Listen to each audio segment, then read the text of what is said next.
All right. Today is Sunday, January 5th, 2025. Fifth day of the new year. Wow. Also woke up late today because when I did wake up, it was like, I don't know, like around 11 o'clock, 11:15. And I was like, 10 more minutes. I'm a little groggy. I'll just lay down for like 10 minutes. And then as it turns out, an hour passed. So somehow that happened. Crazy how, I don't know, it's so easy to just fall asleep. Like, at least for me anyway, like, obviously, it's like so easy to fall asleep once you wake up, from sleeping. But when you try to get to sleep at night, it's like really hard. But then it's only when you need to wake up is when it's the easiest to go back to sleep. I don't know. Anyway. Hello, Kewa, by the way. But yeah, so today, I'm gonna continue playing some, indie games, I guess. I'm assuming, all the games I play indie games. Technically, sometimes the games I play are not indie games, and I call them indie games. But I'm assuming all the games I play are indie games. How do you call them? Like small games. Obscure, horror games. That, well, I don't know, I was gonna say like I play a lot of indie horror games, but when I say indie horror games though, people think about the ones where, again, it's like, I don't know how to describe the genre, but like, Five Nights at Freddy's style. Five Nights at Freddy's, or Slender Man, Baldi's Basics, I don't know, those kind of like YouTube bait horror games. I don't tend to play those ones. I don't find the ones that are just like you walk around in a 3D environment and get chased by a monster all that interesting, in my opinion. I'm more like Corpse Party, like I grew up with Corpse Party. I guess, that's the type of indie horror I'm looking forward to. I guess basically Japanese indie horror, basically. It's not always Japanese, it's just in that style. Anyway, you have school tomorrow? Well, I don't know how old you are, but like, you should prioritize your education. Anyway, let's see. What was I gonna say? Oh yeah, well, I'm gonna start with this game, Marionette. Mainly because I spun the wheel, off screen actually. This freaking wheel here. I spun the wheel, I got Marionette. I wasn't sure how long it is, but I think it's around an hour. Like, I searched for the Japanese name. As it turns out, when you search Marionette, in Japanese, because this apparently is a Japanese game, translation might be not that great, I feel like, because they're just looking at their stuff, and it's like, I checked out one of their other games. I don't know if I'll do it on stream, but like, I played this one, actually, off stream, just yesterday. I was just seeing, like, how the translation quality is for this game by checking out, like, a different game, but like, yeah, translation's not that great. But I guess we'll see. I don't know, maybe I'll enjoy it anyway, but... Anyway, but when I searched for the Marionette, the Japanese version of the game has a different name, I feel like. I don't know, it's like, it's weird. The translation is different for some reason. But when you search for this, I think you find stuff, but only on Bilibili? Isn't that a Chinese YouTube or something? I think if you search it here, though, you won't find stuff. You gotta find it on... Billy or something? I don't know. Can't read any of this, so it's no point. But I did find some videos, and it looked like an hour or so. So maybe it's just an hour. So in all likelihood, after this one, I'll probably move on to something else. And it is a demo, by the way. It doesn't say demo here, but I'm pretty sure it's a demo. I think it says like around here. It's the prologue of the trial version. Each round is about 10 minutes or less. Full collection takes about 30 minutes. So, actually, I should have read this. I didn't think about that, actually. Actually, I should have read this. In that case, yeah, it's about an hour, because if I read everything, it seems to be like a visual novel style type game. Probably take an hour, like double the amount. Most likely. Yeah. After this one, I'll probably do something else by choosing from the wheel. Amazing Wheel of Fortune. Wow. Cool. Great. What else? What else do I want to mention? I forget. I don't know if there's anything else I want to mention. I think I'm good. That's back here. I need to warm up my voice though. Which is never really my voice. I never really have a problem with my voice. Well, no. Well, like, you know, maybe. Sometimes, actually. But mostly, it's my enunciation, I feel like. I always have problems with. Never get warmed up enough. And it gets sloppy. I need to enunciate my words. You know, there's like a thing you do if you're like a radio announcer or whatever. You gotta like properly enunciate your words. Because if you don't, it's hard to hear you through the audio. Especially back in the older days when, you know, audio quality wasn't very good, right? So you have to make sure you talk in a specific way. Wasn't there like a word for that? Like transatlantic accent or something like that? You have to like get a, train yourself to have like a particular like neutral accent. And that's why, like, for example, news reporters, you know, speak in a certain way. Like, in today's news, yada yada yada yada, you know, whatever. This guy freaking did a backflip. That's amazing, you know, or something like that. Yeah, I always have a problem with that. I don't know. Anyway, let's see. Settings. Any settings? No, it's just RPG Maker, so it doesn't really matter. Let me know if the audio is alright, by the way. But yeah. So, let's see. Gosh, did I want to mention something else? I forgot. I lost my train of thought. I was gonna say something else, but... I forgot what I was gonna say. I don't know. What country do I live in? Well... I mean, it's pretty obvious. I mentioned multiple times. I live in Canada, I guess.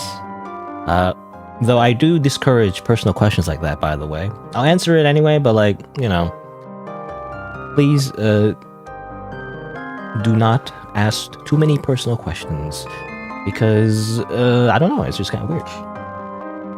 Unless it's a Q&A or something, I don't know. I don't know. Again, people have different stances on that.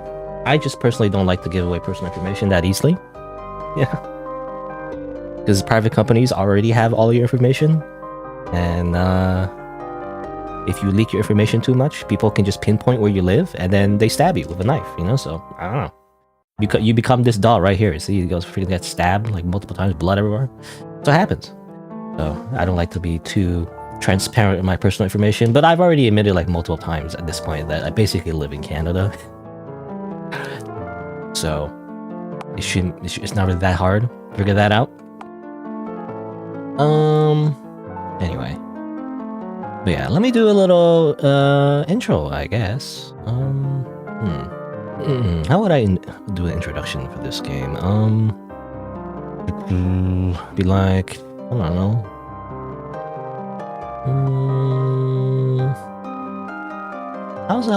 What's the game's description again?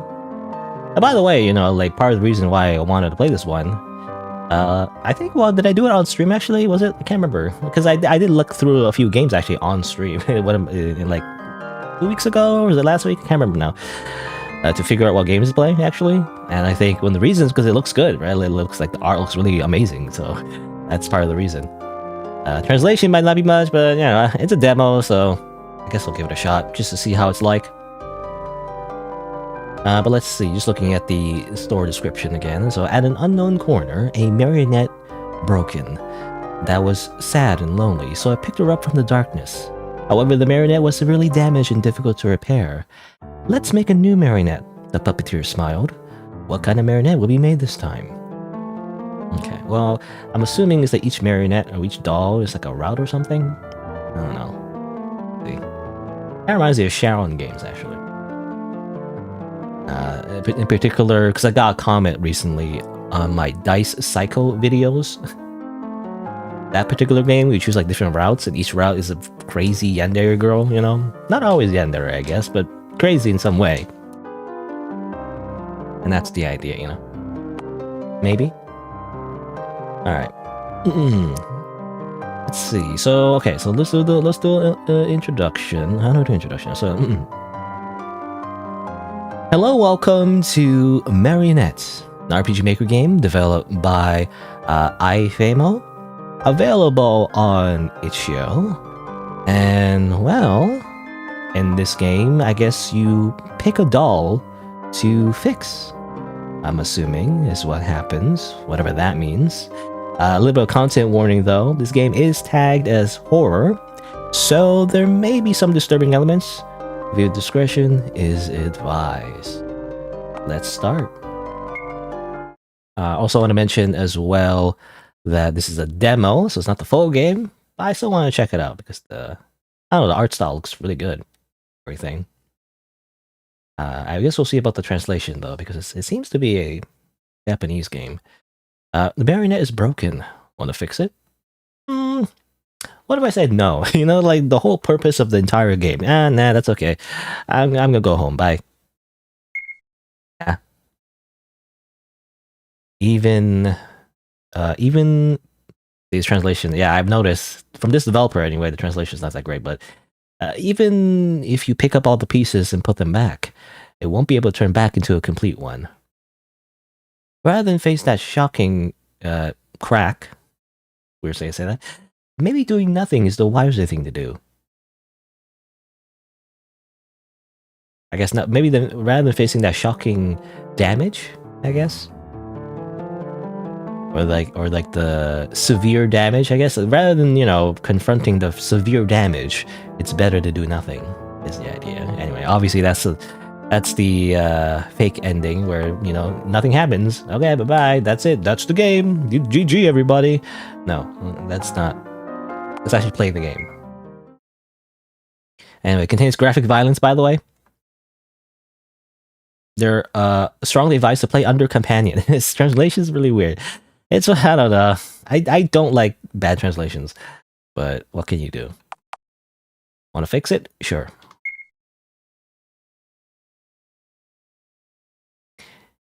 It's quite troublesome to repair the damage of this magnitude. But it's okay, my friend. Let's make a new Marionette. I'm gonna do the thing like I always do in like other somewhat roughly translated games where I'm gonna have to interpret, exactly the meaning of the sentence and try to maybe tweak it a little bit so it sounds more natural. I don't know. Anyway, we have 1, 2, 3, 4. I'm assuming from left to right because it doesn't really indicate that. These are all the different marionettes. How creepy, actually. I was gonna say. Kind of reminds me of I mean, obviously the those little marionettes. Or do you call them marionettes or plastic models? In clothing stores and all that, right? They're just gonna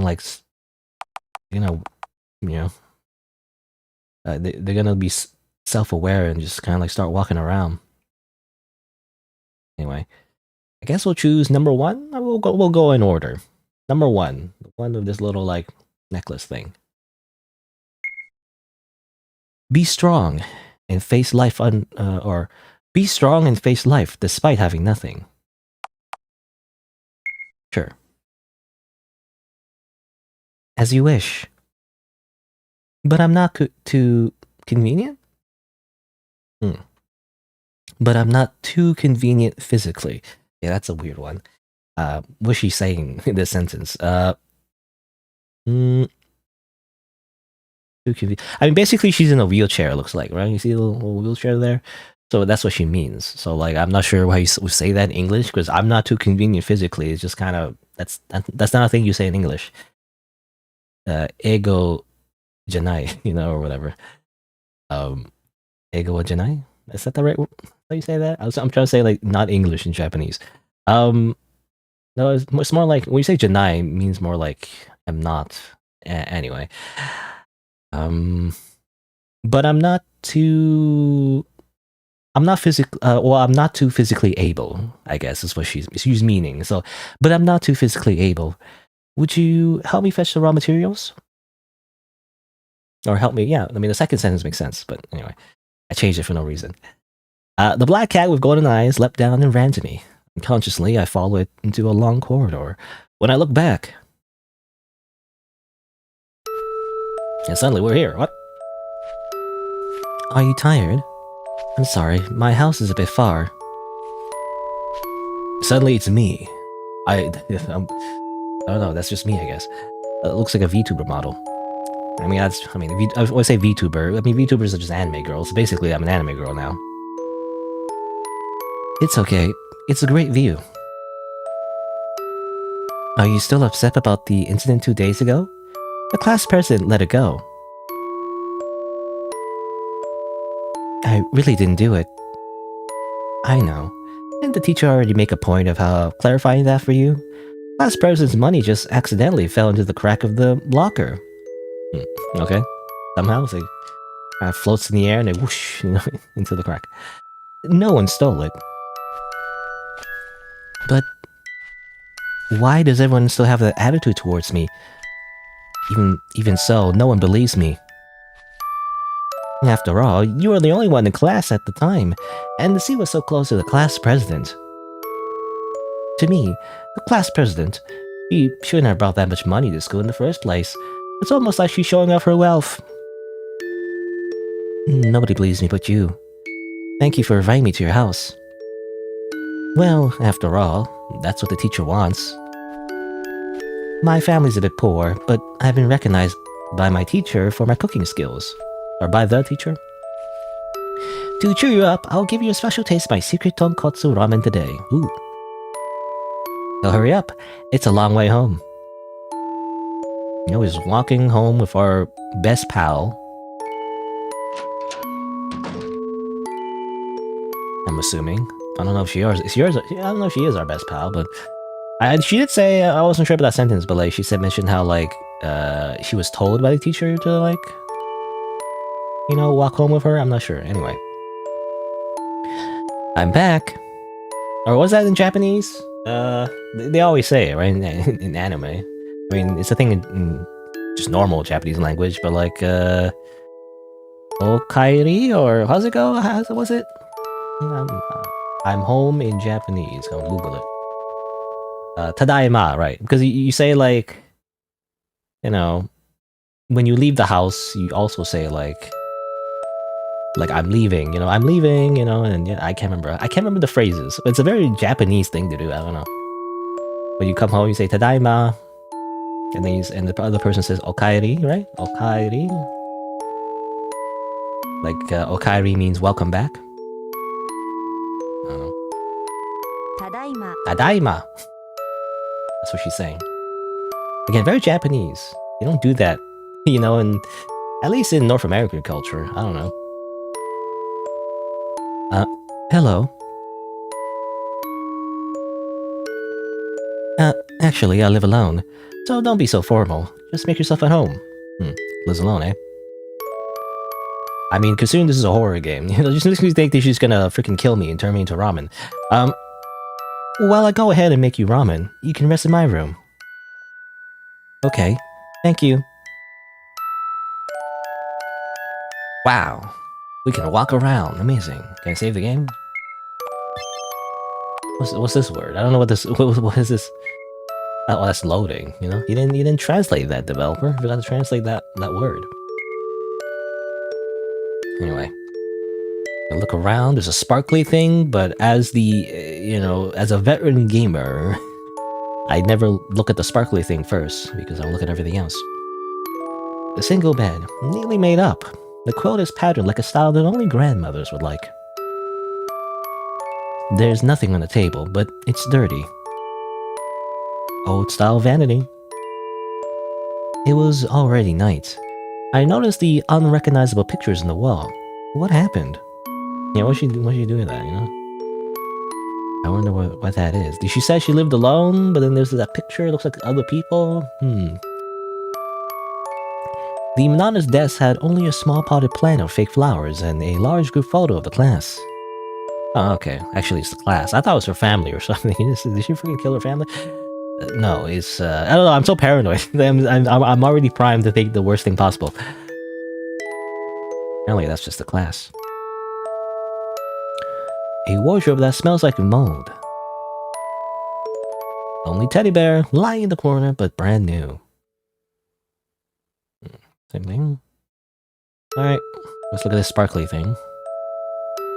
A delicate necklace with an autumn goose-looking pendant in the center. Looks expensive. Goose-looking pendant? Autumn goose-looking pendant? What are you doing?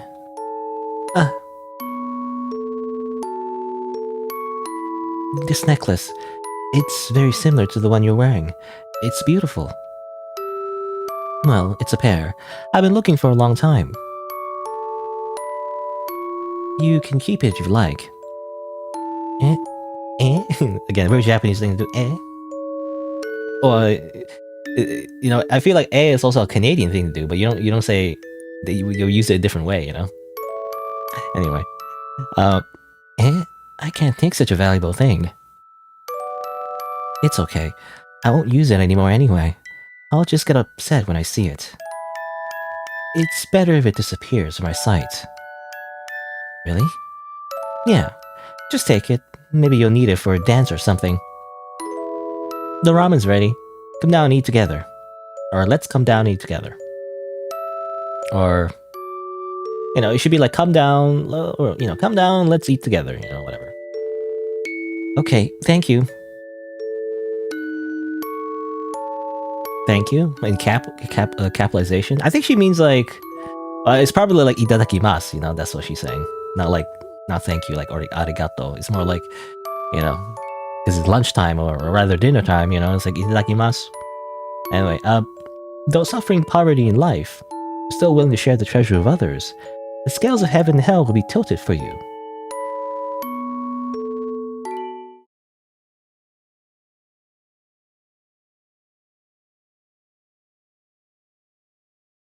Ah, yes. Eh? What's going on here? I look around, there's no one else. The two of us are placed at opposite ends of the scale, the rope is tied around our necks. As long as the scale tilted, one side will die, and only when the scale is tilted will one side be saved. Calm. She seems to be still awake. What to do? If she's woken up hastily, the situation might become even more uncontrollable. I noticed the weights made of gold coins lying around. If those weights were slid that way, the scales would tip in her favor, and I might be saved. At least, it'll make the neck more comfortable. The constriction is about to choke me. To push the weight to the other end?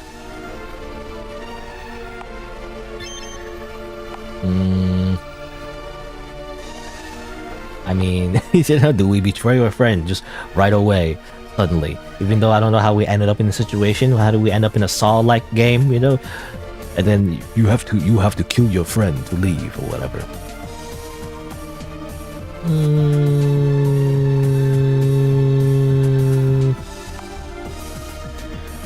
Survival of the fittest. It's like a prisoner's dilemma, you know? Except she's not awake yet, so it's kind of unfair, but oh well. In this situation, in order to survive, there's no choice but to... I slid the weight over, and as the scales tipped, she was hoisted by the rope and instantly opened her eyes. Let me down. Sorry. Her eyes are full of anger, and her brows are knitted tightly together. It seemed as if she was saying, I'm going to kill you. As the weights reduced, the discomfort of the strings on my neck faded away. As if grasping at straws, I hurriedly pushed another weight through. I guess instantly betray your friend. at the earliest opportunity, I guess. Oh. She's hanging like a criminal being executed by hanging. I watch from above. The view is breathtaking. Breathtaking? No, you're breathtaking. No, Her expression is beyond pain, but I know, if she survived, it would surely be me who died. I don't want to die yet. The last of the weight slid to her feet. Her hands had somehow dropped helplessly to the sides of her body, and no more sound came from her throat. Then her feet were rigidly separated from her body. The scales finally tipped to the bottom. Well, that escalated quickly.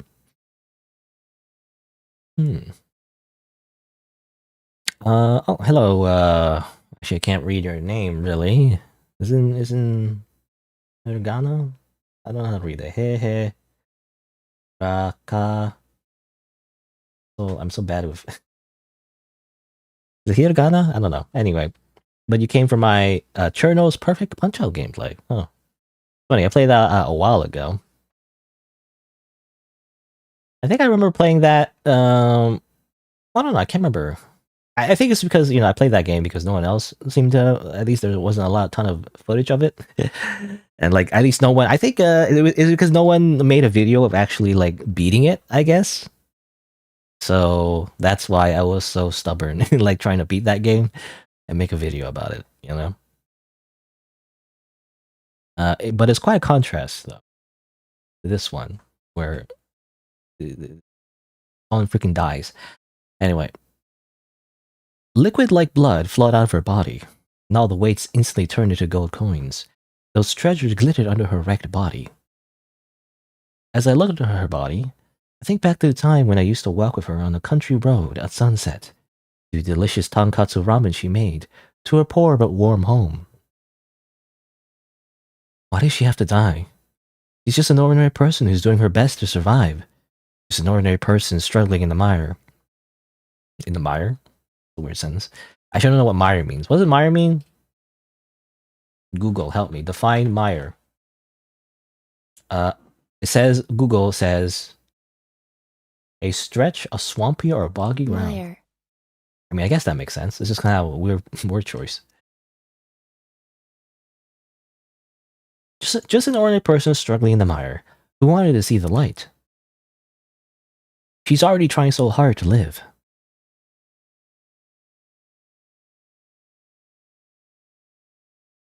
Can we get some of that money now? No? You made it. Well done. You do know, right? She couldn't have had the money to buy that necklace. Who really stole that money? You had the answer in your mind from the very beginning, didn't you? Oh, don't have any guilt. Take this marionette in peace. Or I don't know, I feel like this also translation is kind of weird. So I think what she means like, don't feel guilty. You can take this marionette with sound mind, I guess, or like what's the word? Peaceful mind. I don't know if that's the right word. Like don't feel guilty. You can take this marionette. Like in peace doesn't make sense to me. It's like we come in peace. That's like a weird way to say that. You don't say it like that. With a clear mind. That's what it is. Yeah. So like I feel like if I was a localization expert, in this video game that I'm not, but I would change it to like, so don't feel any guilt. Take this marionette with a clear mind. Or rather, with a clear conscience. Yeah, that makes more sense. So don't feel guilty. So take this marionette with a clear conscience. Of course, if you're still not satisfied, just come back here and make a new marionette. Right. Hey, so we finished her, I guess. Do we start again or we continue? I don't know if it matters. Is there like a persistent save? Not sure. I also want to see what happens if you pick the other option though. But that seems to indicate that the person that we killed, is the one that, I guess, is turned into the marionette, I guess? And of course, she mentioned how, like, the girl that we, freaking murdered, essentially, was the one that stole the money. So she's the one that actually felt guilty about, like, pinning it on us. So maybe that's why. But then she felt uncomfortable with the necklace, though. She also mentioned, so kind of weird. I'm not sure like what her motivation was.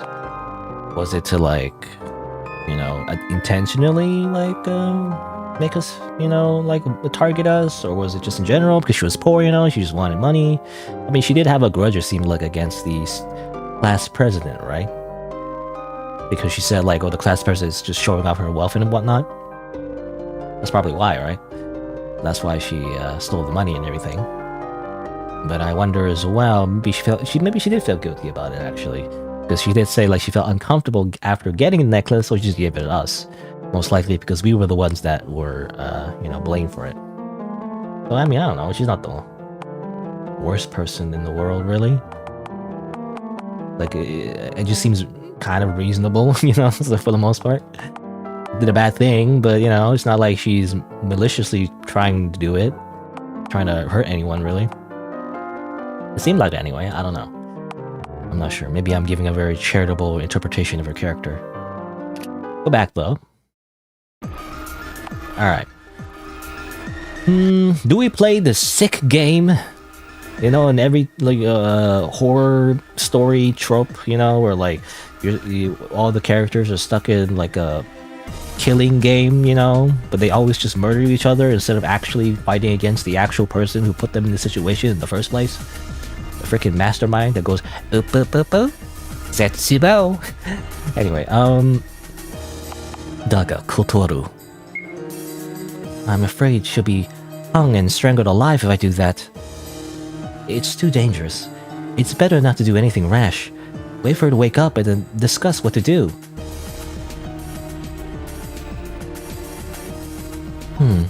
Eh? Great, you're awake. We look away from each other at opposite ends of the scale, and her expression changes from shock to fear.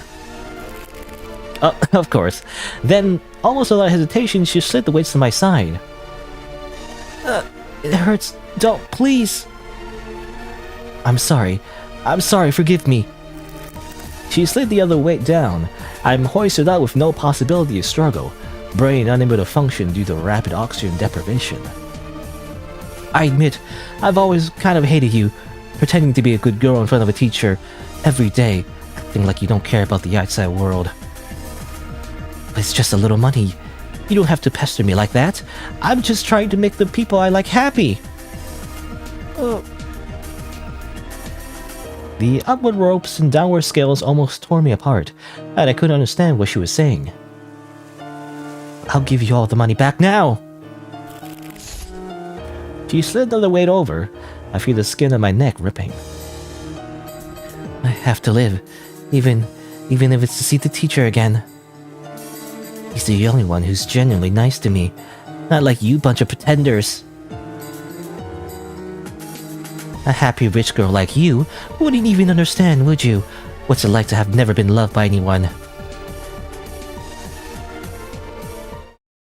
Well, that was a bad idea. Bad ending. Freaking his head just popped off? How's that work? Kind of just screw it off, I guess. Put it on. Or what's that word? There's a word for supernatural creatures that can take off their heads and whatnot. What's the word? The word again? I'm gonna look it up. Creatures that can take off head. I think it starts with a D. What was it?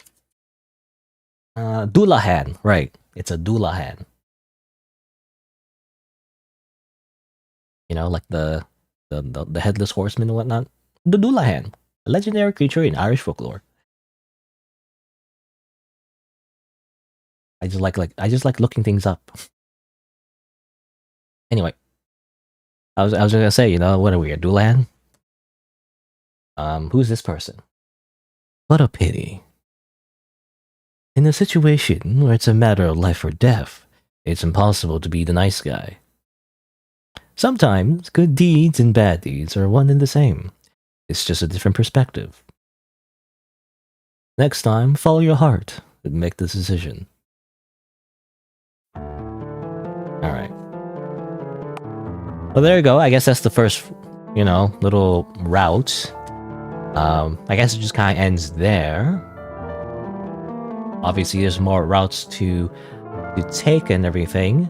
But now that I've seen both endings, actually, yeah, okay, it makes sense now.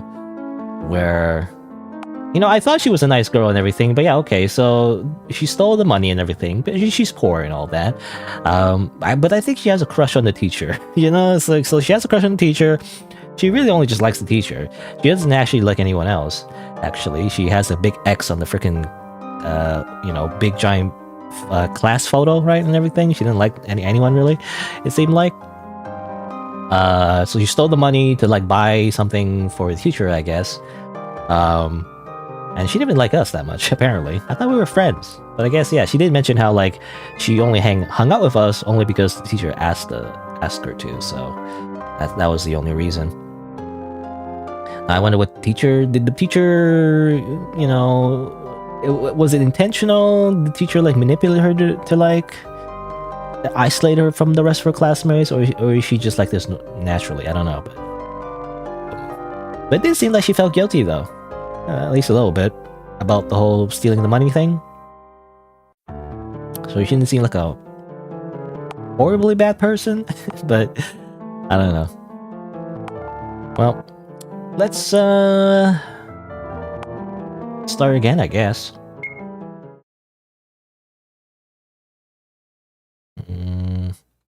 Want to reset all current progress? No. Use the refile function to read the first file. Oh, okay. I was wondering, yeah, like, because, in RPG Maker, like, when you load a file, does it, like, somehow negate the completion you already had? But I guess not. I mean, we did the bad ending. We still have the main menu title change, What kind of Marionette would you like to make? Alrighty, so let's check out the second one. What kind of shenanigans will we get up to this time? I also want to be a beautiful and confident person. Let's make a new Marionette. I follow the black cat, staring at its limbs and tail, connected by spherical joints. For some reason, the scene was familiar. Have I seen this cat somewhere before?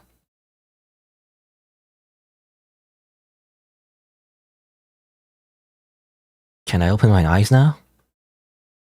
Wait for a bit longer. Okay, open your eyes. Okay, so it's this person now? Wow, this is me? I can actually look this good. That's the magic of makeup. Otherwise, it wouldn't be one of the few good habits I stick to every day. I've always thought that makeup would hurt my skin before, so I've resisted. A sensitive skin like yours does need to pay good attention to the ingredients in your makeup, but don't worry, I'm using the best for you. You'll still have to be my backup dancer. If I really had a face like that, it would probably be able to be as confident as you. By the way, when do I give you back this hair clip? Keep it. It's not anything valuable. What? This is what you wear every day. It doesn't matter. Just keep it. I'm not lacking this one hairpin. Thank you. Good luck auditioning for the part you want. Oh, I'm not going to give up the leading lady position to anyone.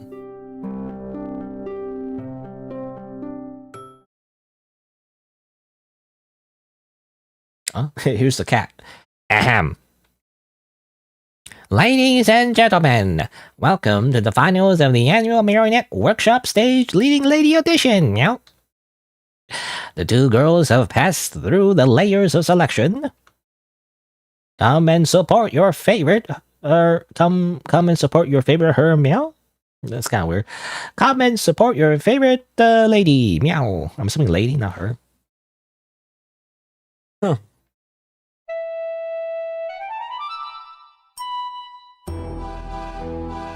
It's us. It's us again. We're still alive. She and I seem to be bound in different spaces.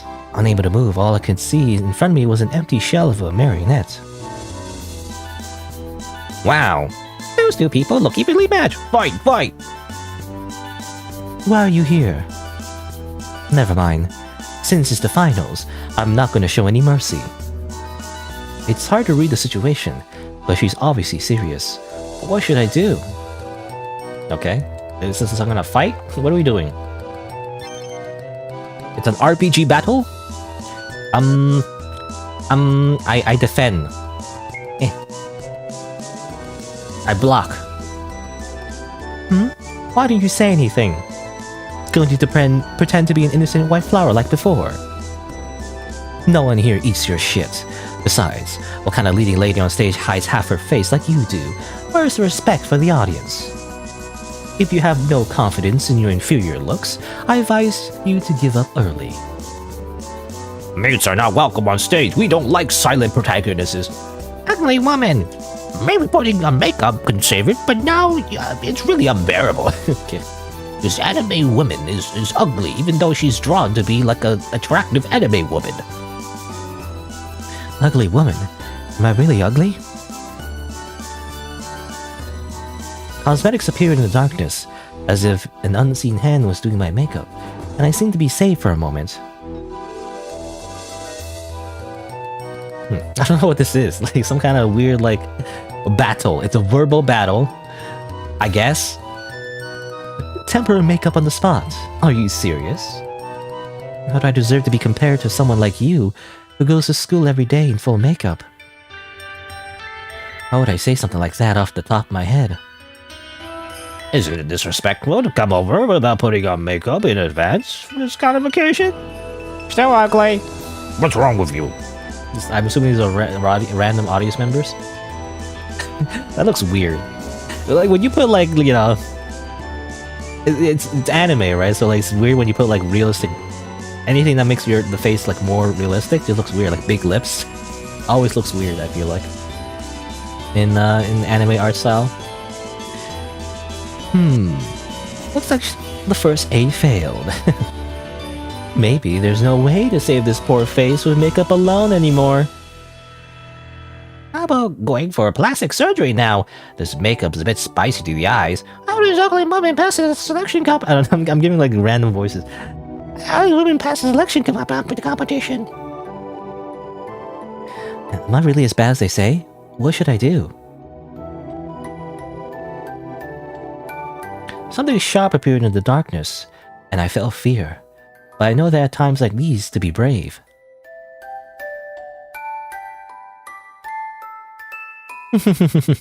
No way.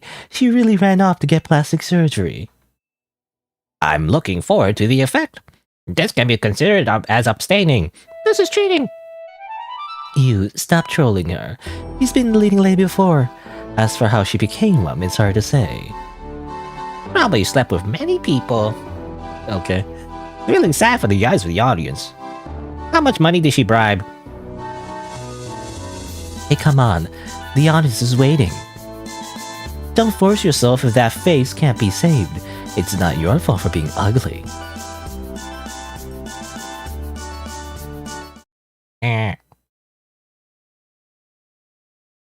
Ah, shit. Get out! The competitor has been banned, I guess. For some. I guess the botch plastic surgery. Why look at me like that? I've done everything I can. Don't they say hard work pays off? Why'd you say those words? Why are you giving me that look?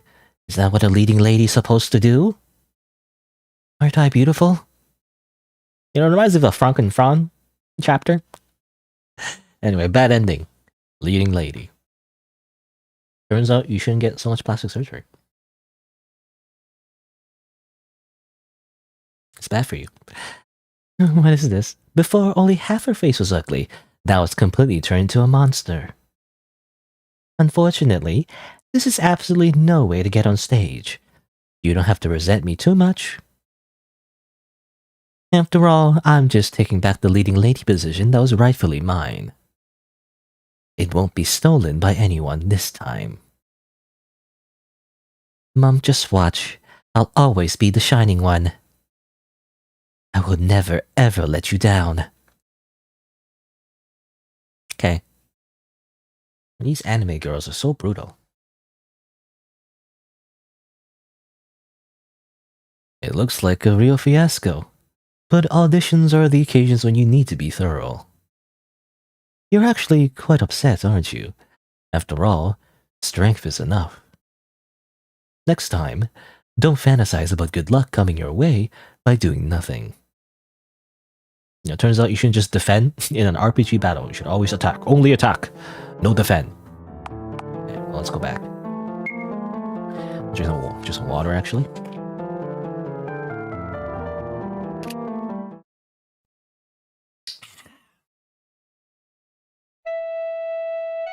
Alright. Let us go on the offensive. I summon my stand. All platinum. No, well, then neither am I, plastic surgery woman. Okay, we're gonna freaking like, it's freaking, I don't know, it's like a I didn't really understand the context of this, but like some kind of weird verbal battle where we just insult each other. What did you say? Isn't that the word for you? Your face, at first glance, has been tampered with quite a bit. Technological face. Plastic surgery at such a young age. I feel like I've seen this face before on pornographic websites. What? So what? I'll admit it with a straight face. I use my own money anyway. Rather, it's you who won't even dare to show your complete face. Huh? Your own money? Where'd you get so much money when you're obviously an ordinary student? Oh, could it be? The rumors were true. Are you dealing in pornography? Speaking without evidence is rumor mongering, so watch what you say, ugly woman. Oh, what? You're gonna use violence against me? Poison me? Try to disfigure me? But as long as you're with me, I won't feel bad even if I'm really disfigured. No comparison, no harm. Why would I say something like that off the top of my head? Well, honestly, if you fail in addition, there's only one reason. That you're just not good enough. I agree. That's a bad face job. After all, it's just ugly. It feels like her prosthesis has got a blow in her face. How dare you? How did she leave? To save her incorrigible face? Or how do you say that actually? Incorrigible? Incorrigible? Incorrigible. Incorrigible, actually. According to Google. Incorrigible. To save her incorrigible face. It's hopeless. Wonderful. Today's biggest joy. It's true that people who call others ugly women are often the ones with the most face anxiety themselves. Hey, you're still not done yet? Your face isn't really that bad. You'd be good as a comedian or something. It was so brutal.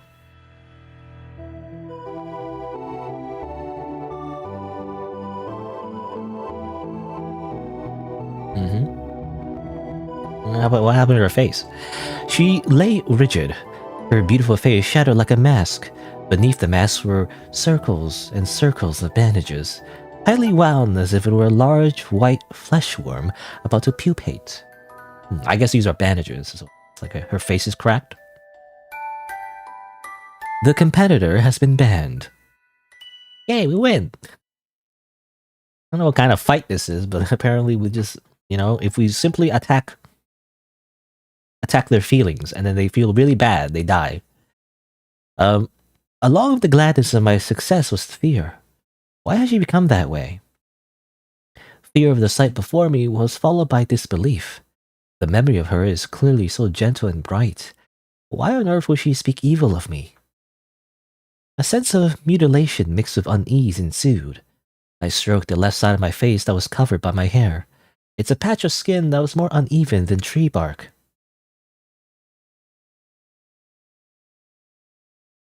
And thus we close the curtains.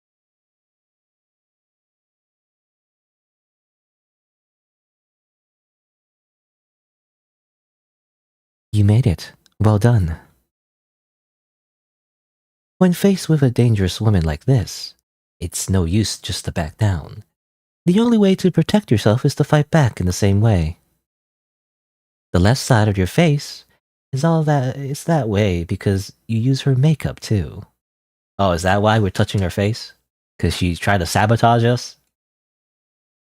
So, don't feel any guilt. You can take this marionette with a clear conscience. Yeah, I would change that line, I feel like. Yeah, this line doesn't make sense in English. It feels weird.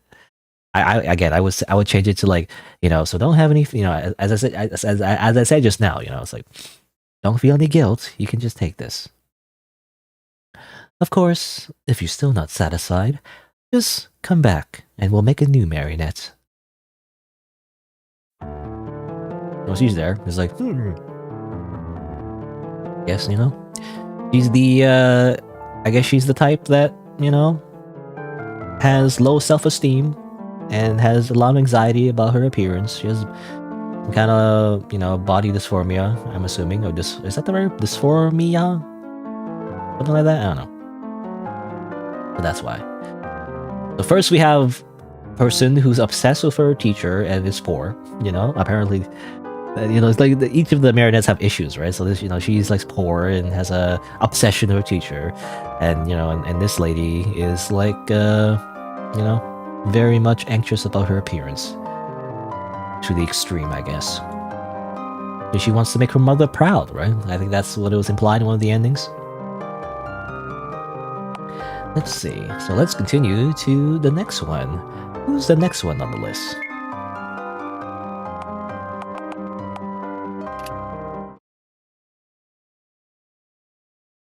Let's go number 3.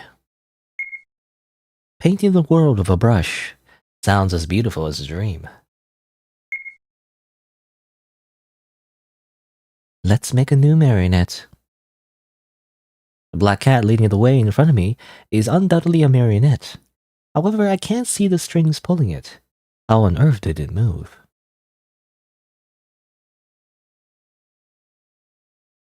Okay, well, he has a big ponytail. Reminds me of Monica, from the DLC. Anyway, As expected of a dance club member, this dancer's muscles lines are drawn great.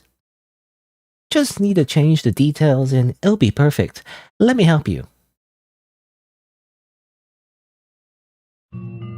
That group of people who said you copied me were really just talking rubbish. It's the fact that I can't draw as well as you. Oh, this is a straight up typo, It's an A, not an O. Anyway. Thank you for believing me in me so much and speaking up for me. Your drawings are really great. Slow work makes perfect work. Sometimes I paint on the canvas for a whole day, even forget to eat or take a break. I think it's your drawing that deserves the award more. Or is your drawing? Because apparently, some kind of competition. Don't say that. The judges chose you.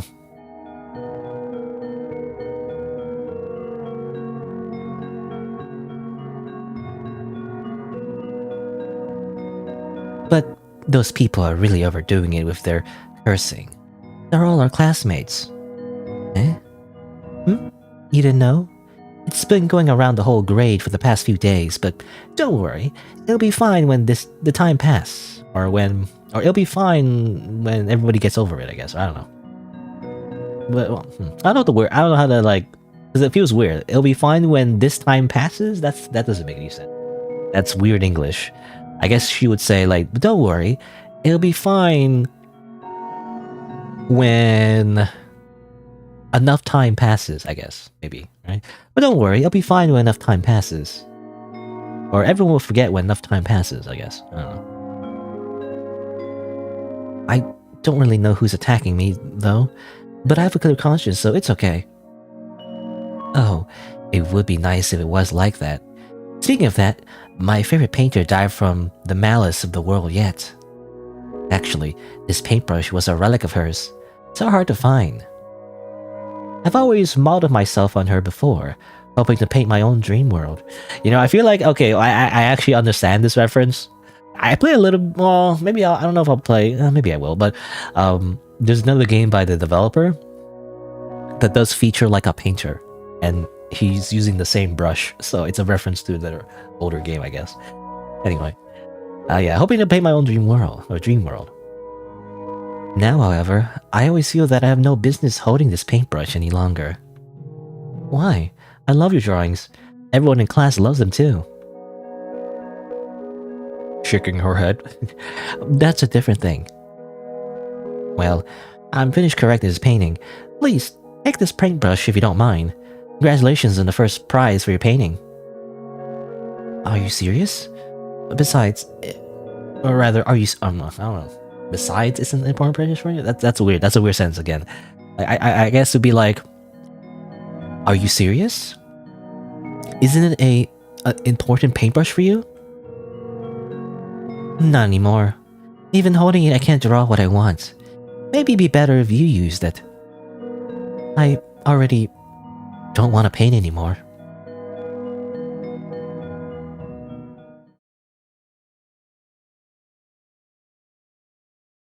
Oh, here's the cat. Meow. 11 August, 1170. The final trial for the plagiarism case of the talented painter girl school drawing contest. The court is now in session. Oh, Phoenix Wright. Phoenix Wright style. Objection. Hold it. At some point, I was sat in the judge's seat. The girl with the nervous and sad look on her face. Her hands and feet bound with chains.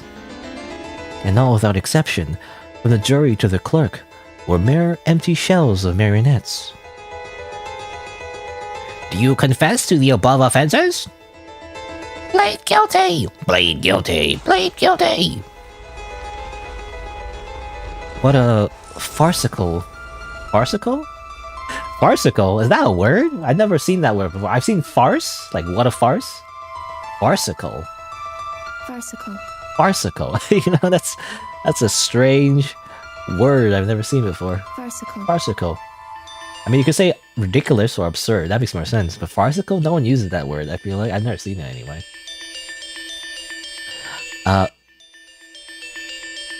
What a... What a further... well, I feel like in English it would be like... What kind of absurd courtroom scene is this? You know? Like, what kind of absurd or what kind of ridiculous... What kind of ridiculous courtroom scene is this? I really didn't. Meow, what a tough girl. It's obvious that your drawing is exactly the same as the plaintiff's. In that case, on what basis do you conclude that I copied her rather than she copied me? Besides, what are the criteria for defining plagiarism? The time of publication? The style of the painting? The degree of overlap? Have you ever heard of AI-generated art? You know, it's like it's basically plagiarism if you use like ChatGPT or whatever. Or actually, I don't know what you use. I don't know what kind of AI. I mean, use some kind of AI. I don't think it's use ChatGPT. ChatGPT is like a chatbot. Anyway, use some kind of AI to generate art. Anyway, our paintings were submitted on the same day, and there are plenty of people who think the two paintings don't even look like each other. The idea that the style of the painting was copied is even more ridiculous. What's more, she's never shown any of her paintings, so how can she suddenly win first prize? Isn't that strange? On the contrary, I was the one defending her when everyone accused her of copying me. Plead guilty, plead guilty, plead guilty. Why, Meow? I can't handle this kind of scene. I'll leave it to you, Judge. What? Leave it to me? Yes, Meow. It's already the final trial. She's basically convicted. Just give your opinion next. My opinion? In your opinion, is she guilty or not guilty? You know, every time we give the benefit of the doubt to any of these anime girls, they fucking kill us. But, you know, maybe she won't. Maybe she won't freaking get us killed. She probably will.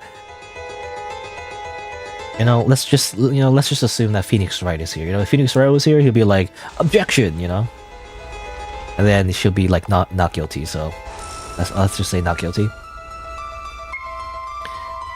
I believe her. This ridiculous trial, hurry up and end. Okay, Meow. The defendant is acquitted. Thank you. Then take a short break. We'll move on to the next round of the trial. Next round? Well, I can guess who's the next one. And I don't think, anything good's gonna happen. Now, 11 August 1170. The preliminary hearing of the school bullying case of the talented Froster girl. Court is now in session.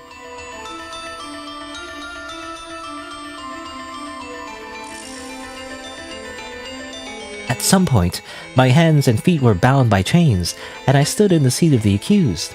The young girl who stood here earlier had already taken the seat of the judge.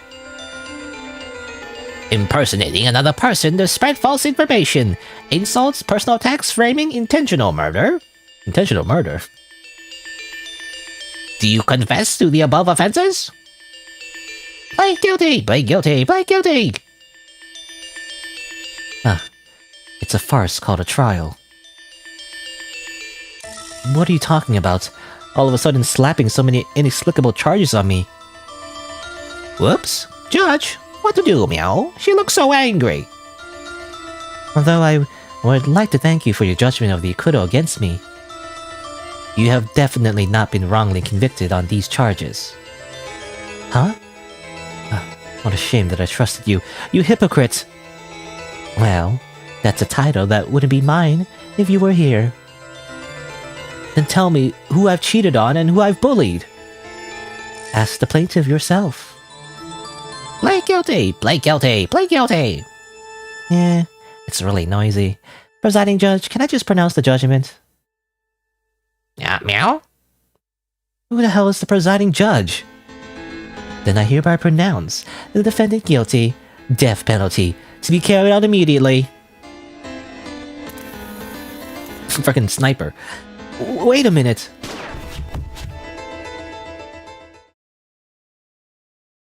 A lot of dying that happens in this game. Bad ending. Freaking. So the moral of the story is don't trust any of these freaking anime girls. They all backstab you every time. What a mess. But there's always the feeling that someone is having fun with it. If truth and justice can only be one or the other, what is the right choice? Who is that guy, by the way? This random guy there? I assume it's a guy. I mean, we've only had anime girls and cats, I guess, this whole time. So I don't know. It could be just also a woman, but I can't tell. You know, I'm assuming it's a guy. Anyway.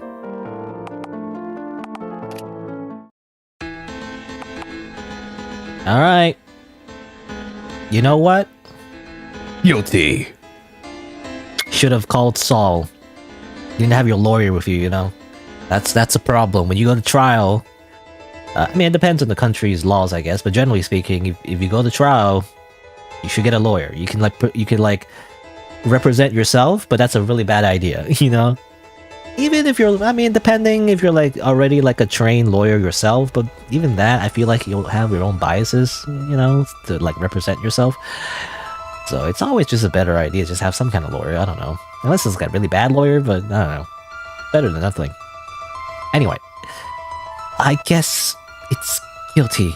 After all, even the jury is so insistent. What? What's such a ridiculous reason? I demand that those two drawings be brought up right now to show everyone whether or not this counts as plagiarism. There's no need for that, Meow. You've already been convicted. Guilty is guilty. Guilty, guilty, guilty.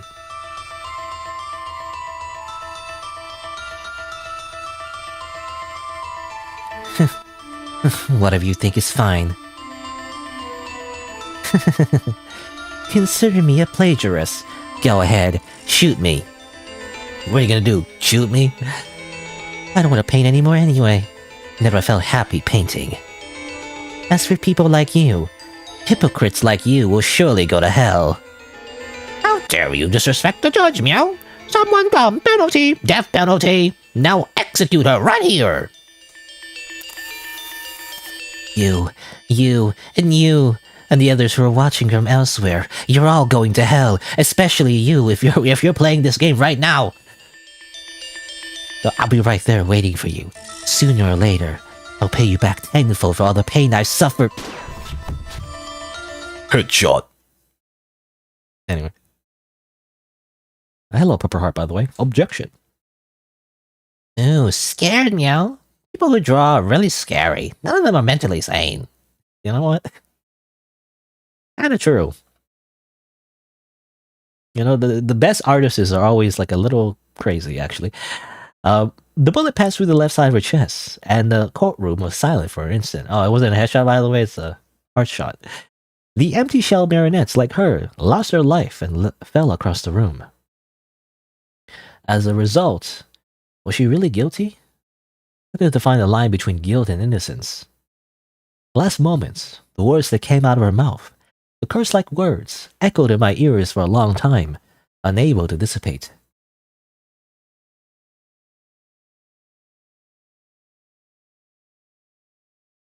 Alright. Another one bites the dust.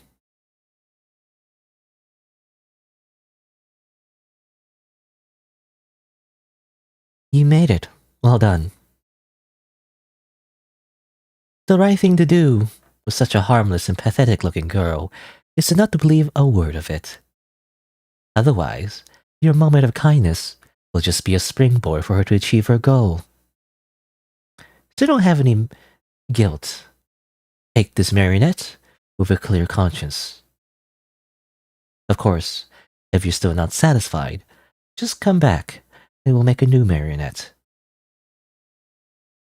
Great. Next one down. I guess, I don't know if I need to explain it every time, but, just to summarize it again.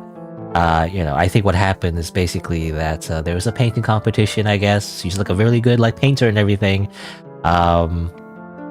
Again, a bit of a connection, kind of a reference to one of the developers', previous games. But I'm assuming, yeah, she got obsessed with painting because her idol was also like a painter and everything. There's a competition. I think the main character, which is us, the protagonist, actually just suddenly just drew like a very good painting, and she was surprised about that. She actually probably did plagiarize us a little bit because she could, because I think it's because she lost her passion, for drawing and all that. So she actually just kind of plagiarized us a little bit, but it turns out she lost anyway, and it probably pissed her off a lot, even though most likely she thought she would win and everything, but she was so confident that she didn't think that she would lose and everything, but actually we won, and she's actually really pissed off about that. And she's probably the one that was actually spreading the rumors about us, being whatever high school drama rumors, I guess. But basically she's a hypocrite. It's the whole point. So we got the poor, we got the poor, we got the Kardashian, I guess. Well, I don't know. I actually don't know much about the Kardashians. I just know apparently I think they're celebrities that have a lot of plastic surgery, something like that. And and we got the hypocritical, Twitter artist. I don't know, something like that. Anyway, let's go to the next one. All these anime girls. They're crazy. Alright, who's the last one? Let's find out who the last marionette is. If you have great power, protect the people who matter. With great power comes great responsibility. Let's make a new marionette. Looking at the black cat's tail in front of me, for some reason I had a strong desire to dance. But what kind of dance should I perform? And how should I spread my legs? That's a weird way to say that. Anyway. They just follow the black cat's footsteps. Or... are they? Or I don't know. They just follow the black cat's footsteps towards the bottomless darkness. I guess maybe the legs, the legs, my legs, follow the black cats. That's what the meaning is. I know. Alright. Or here's a he.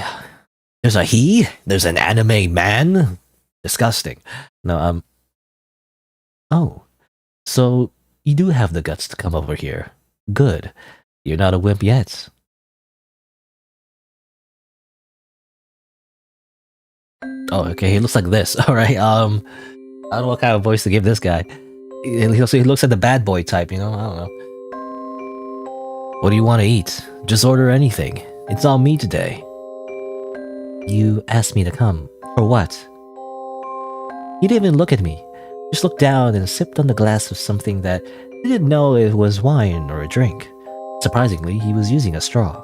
I mean, I guess it's, I don't know. Like, I guess if you go to, I've never been to bars, but like if you go to a bar, I guess you drink your alcoholic drink with a straw. Is that weird? I mean, isn't there like cocktails? You know, you could drink with a straw. I don't know. Anyway. Okay, since you don't like to beat around the bush either, I'll get straight to the point. The gangsters who blocked you that day were my boys. Oh, okay, so he's freaking like... he's a gang leader, apparently. Japanese gang leader. Anything else? There's no second person in the entire school who commits such a blunt act of violence except for him. What's the point of calling me here specifically to talk about this? I just want to get as far away. I just want to get as far away from him as possible. You're such a unpleasant guy, putting up a front every day. If it wasn't for the face of the class president, I'm an unpleasant guy. I don't know. I'm pretty sure the protagonist is a woman, but I don't know. Anyway, it might be a translation thing. You're such an unpleasant person, putting up a front every day. If it wasn't for the class president. He pulled out a small box, placed it on the table, and slid it over to me. Take it. It's an indemnity. Or indemnity? And I don't know what that means. Indemnity? Huh?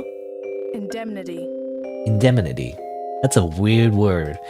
Just pull out of nowhere. I mean, assuming they're like teenagers. I don't know. I'm assuming these are all, you know, because we've seen them all in like school uniforms, so. Indemnity. Indemnity. That's a weird word. I mean, I feel like in English it would be like, he'd be like, take it. It's insurance. You know, like, I guess. Or compensation. Like, take it. It's compensation. Inside the box was a red necklace. Had a scent to it, and looked a lot like his necklace. This is from the class president. You have to keep it whether you want it or not. You can... Or you can...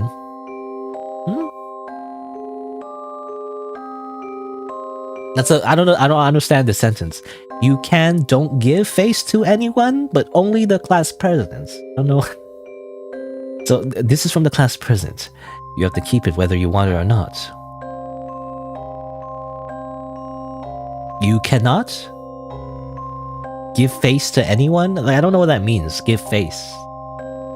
Give face? I don't know. I'm not sure what that means. This is like a really strange translation. You don't give face to anyone? Huh? Nani desu ka? I don't know.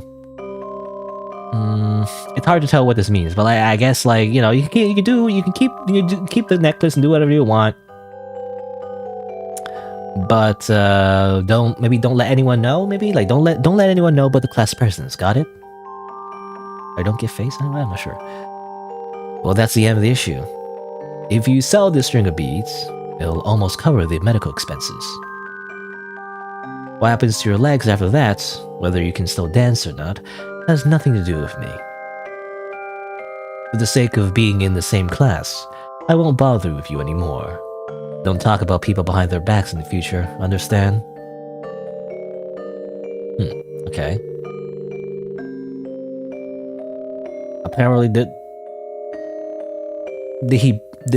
our legs break, or like did the class president's legs break? I'm not sure whose legs were broken, but apparently, you know, just like the classic mafia style, someone took a baseball bat to someone's knees. And just like the mafia, you know, they also pay for the bills so that you don't, like, you know, pursue them or anything for legal reasons. So, you know, they just break your legs and they pay for the medical operation, and it's, you know, it's just a threat, you know, basically to intimidate you, essentially. But they don't want to cause permanent harm because that would, like, you know, put them in hot water. Anyway. I put the box away, but of course, I had never done anything wrong to him, and wasn't going to accept the apology. The person in front of me had just lost the class president election a few days ago. I guess he was so angry that he came to take revenge on me. Somehow, he seemed to have a deep obsession with class president. But how can it be possible to make up for the harm I've suffered with this light-hearted compensation? Okay, so we're getting a little bit more background, so apparently there's like a class president election, whatever. We won instead of him, so he broke our legs, Either he, got his other gang members to break our legs, or he broke our legs. I'm not sure, and obviously, just like the Yakuza mafia style, like role playing, I feel like broke our knees, and then he's like, here we go. Here's the compensation. Anyway. Dear students, it's time for the annual exciting class presidential election, meow. This year's candidates are still familiar faces. Let's applaud them, meow.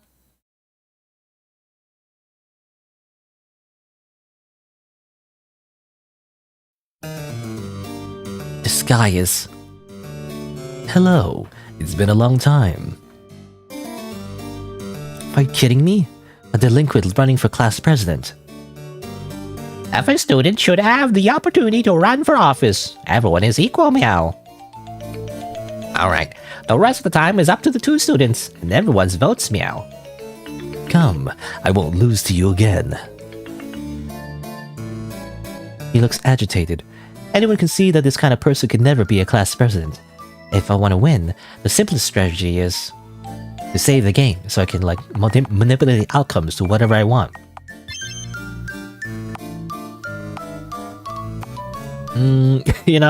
Well,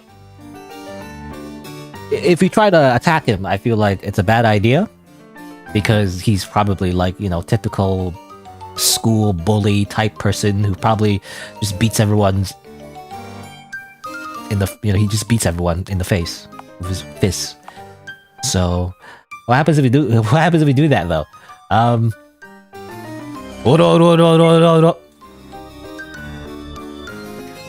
Okay, well actually we're verbally attacking him, not attack him physically. I thought we were gonna just fucking start physically assaulting him. Class, are you really gonna let a violent maniac be class president? What are you talking about? I never hit my own people. It's up to you at the end who's really on your side, isn't it? Do you really have a choice? My vote is going up.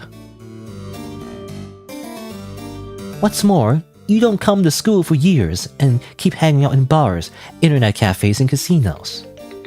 If you come to be the class president, won't you turn the class into an entertainment center? What? Why not? Good. On a steady rise. Keep it up. You're already considered a gangster, aren't you? There are many students who have been bullied by you to being hospitalized or dropping out of school. I was also one of the former victims. Bullshit. Guys like you who have no moral compass should stay in juvie and get an education and stop coming to school to hurt people. I ramble on and on describing him as a sinful bully, and how much of those words are true, I'm not sure. He's silent and doesn't say another word. I don't have the courage to look at him. Even though I don't look, I can still feel the intense hatred. I win. All according to Kekaku. Alright, a new class president is born, meow. Congratulations! Thank you. Thank you all. You disappoint me so much. I thought of you as a brother and a competitor.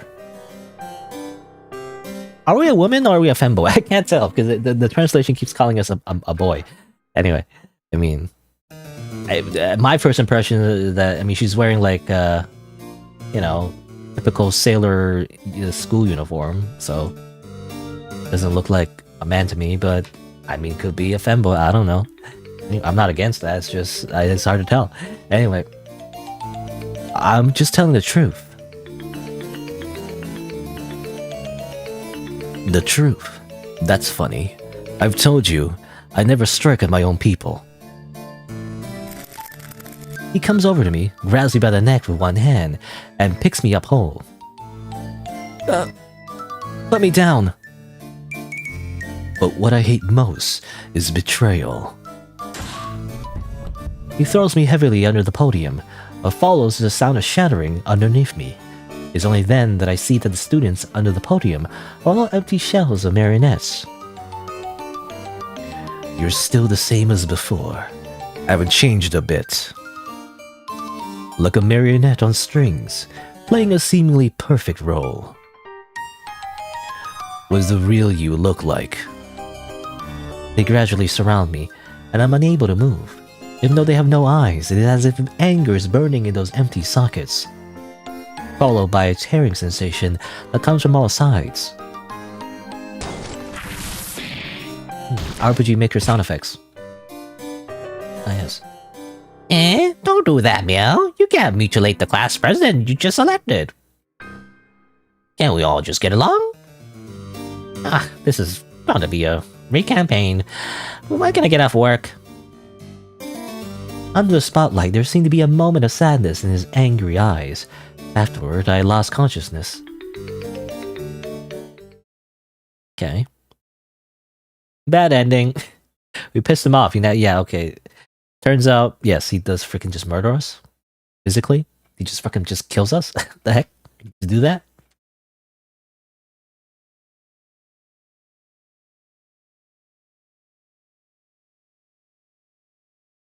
Alright.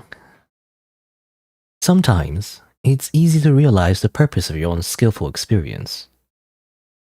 But instead, it'll trigger some counter effects, won't it? Maybe it's called things come back to haunt us. Okay, what a weird way to say that. But basically he's saying, sometimes it's good to know what you're good at.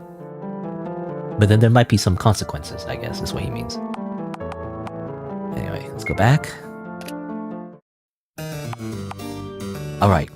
Time to conjure the power of self-advocacy, I guess. It sounds like a superpower. I use the power of self-advocacy.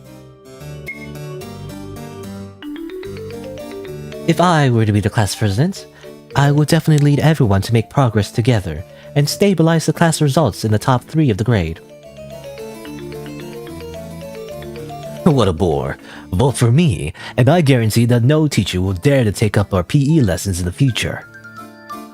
Even if the PE teacher calls in sick, I'll bring him here. The number of votes on the other side has increased. Well, I promise you that if I'm elected class president, I'll buy you ice cream at lunchtime every summer from now on. I'll go just bribing.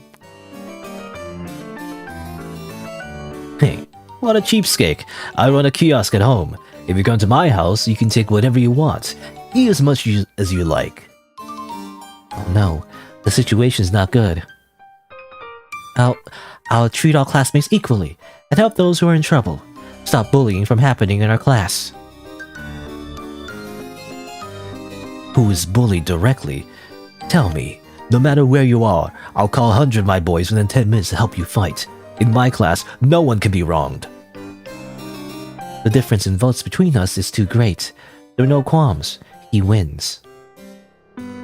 Good for you. That was a great speech. Congratulations. It's finally my turn. Come on, students. Give a round of applause for our new class president. Meow. The spotlight shines on him and I blend into the darkness all at once. There's silence in the darkness. It takes me a few seconds to see the true colors of my classmates under the podium. Empty shells of marionettes. Why isn't everyone clapping? Or maybe, are you disgruntled about the new class president? What? Disgruntled? Which one of you wants to die? Let me know. Under the spotlight, it's indeed difficult to see what's going on under the podium. I'm afraid that, at this moment, he doesn't know that he's already surrounded by anger.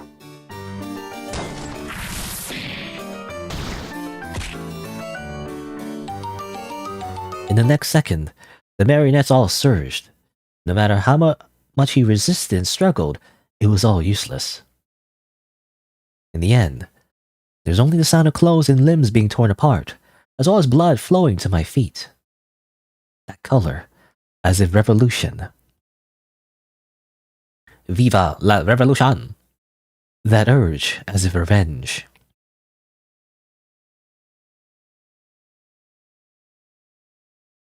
Okay, it turns out you get voted to being president, you just freaking die.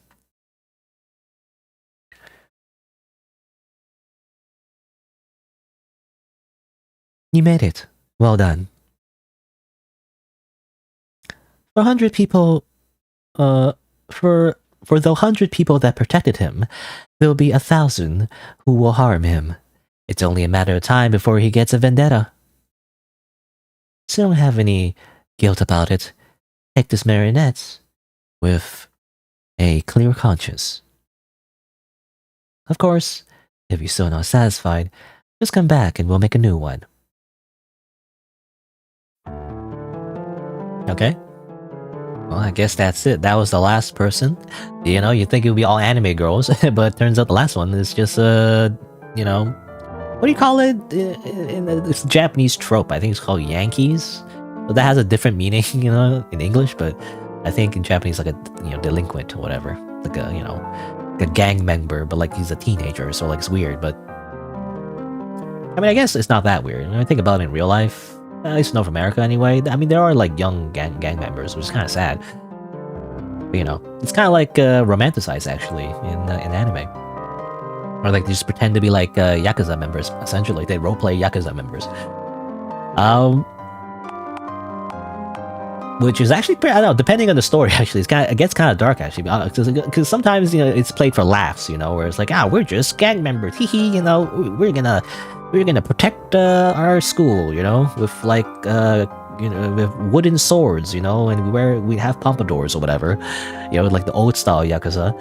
But like in real life, actually, you know, people who like kind of like get into like organized crime and all that, it's like kind of bad actually. It gets like really illegal and dark. There's like, drugs involved and freaking sex trafficking. It's like really horrible.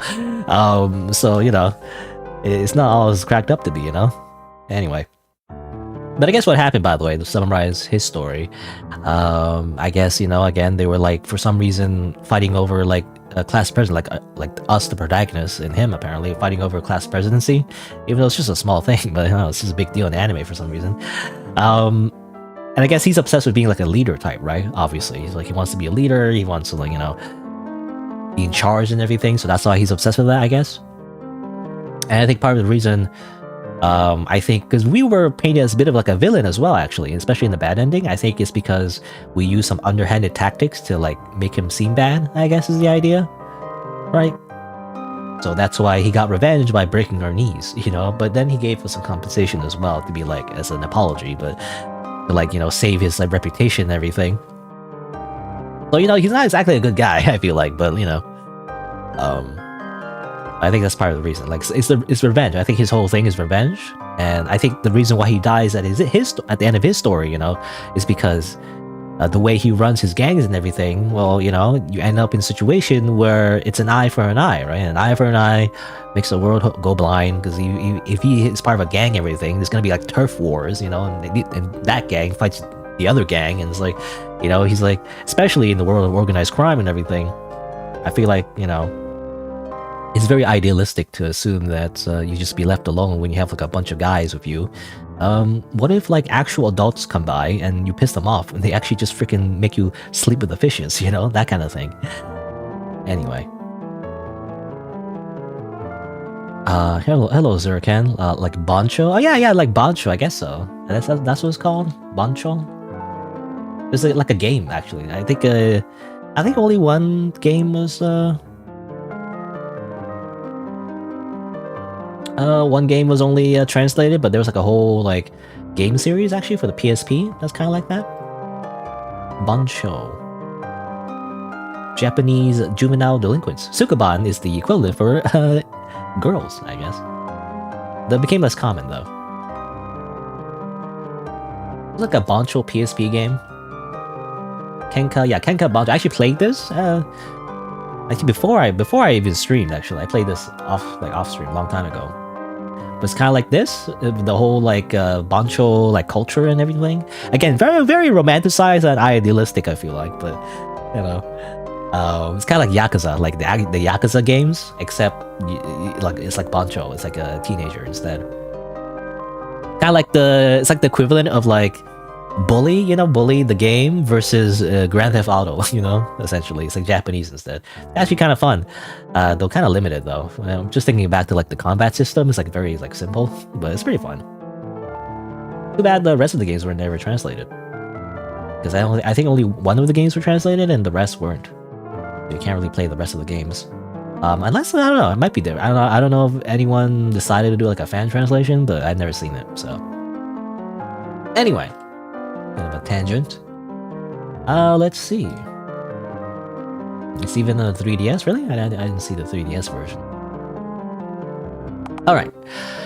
So there you go. So we got all the marionettes. Is there more actually? Let me check. Let me go back to the very beginning.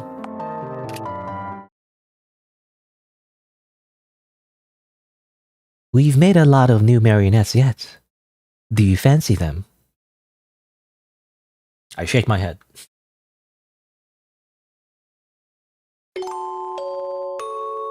I guess so. So please tell me, what do you really want? I have to save my game. This is what I want.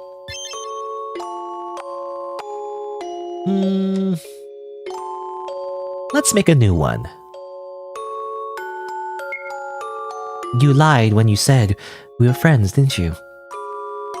I feel a familiarity with you, but you were never in my memory. Who the hell are you?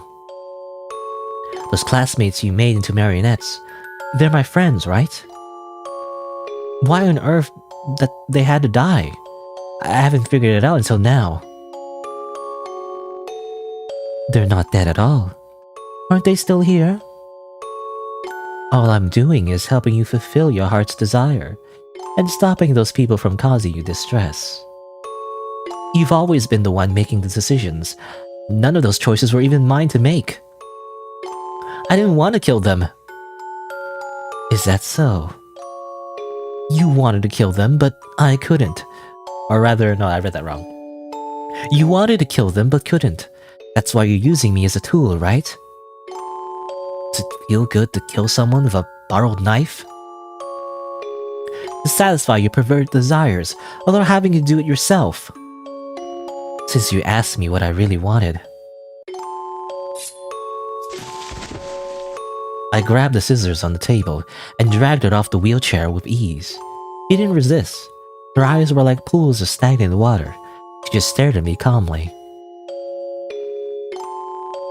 That's right. The one who should really be turned to a marionette. It's you. She smiled. Since this is your wish, then let it come true. She closed her eyes. That blissful-looking expression is a real firecracker. What does that mean? I don't know what that means. Firecracker? Thank you. Please replace me. Live well. Neutral ending.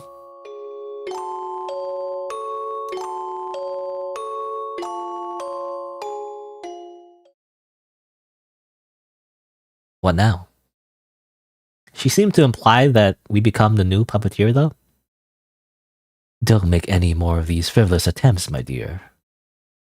Fantasy or marionette? Do you really think someone can replace you to live on in this world? Even if you kill the puppeteer behind the scenes, and where the rings oppose the I can't speak. Even if you kill the puppeteer behind the scenes, and where the rings oppose the strings, a marionette is still a marionette. That's not even granting a wish. Well, never mind. You realize that soon enough anyway. How long can this false happiness last? Alright, so, okay, that implies that we, the protagonist, becomes the new puppeteer, is the idea. And thus, the cycle continues. Alright, so let's go back. I do wonder, actually, who is this person? I don't recognize this person. I mean, is it the puppeteer, actually? That we just killed or something? Do they always look like that? I don't know, I don't recognize them. Anyway, maybe it's the angle? I'm not sure. Let's go back.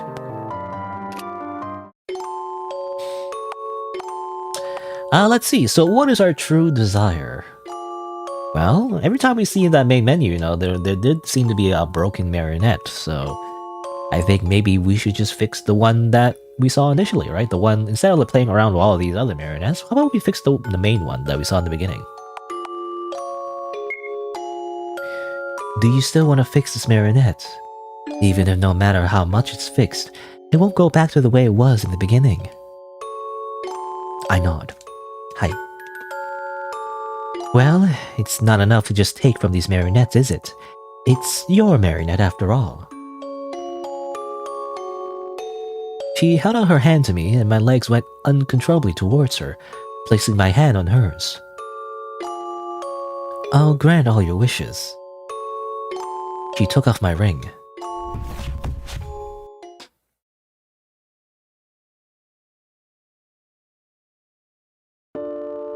Done. Well, it looks even more perfect than the last one. No, it's not right. There's something else wrong. There's a lot more where it's not good enough. How can anything man-made be perfect? It's the norm to fall short, not to mention an empty shell filled with fiction. It's not fiction. Could it be real to her? It's real to me. My anime waifu is real to me.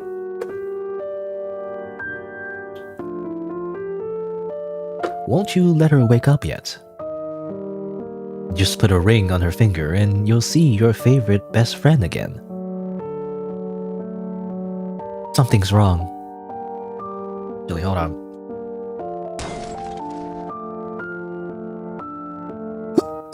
Excuse.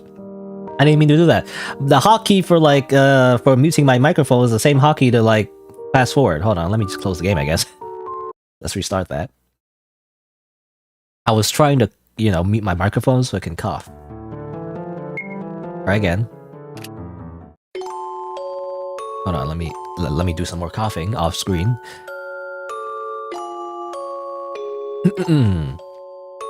Excuse me. Sometimes when you read something for a long time, you want to clear my throat and get my throat gets very itchy. I don't know. All right, try that again. Where was I? Fix the broken marionettes. Let's get back to where we were. I mean to skip.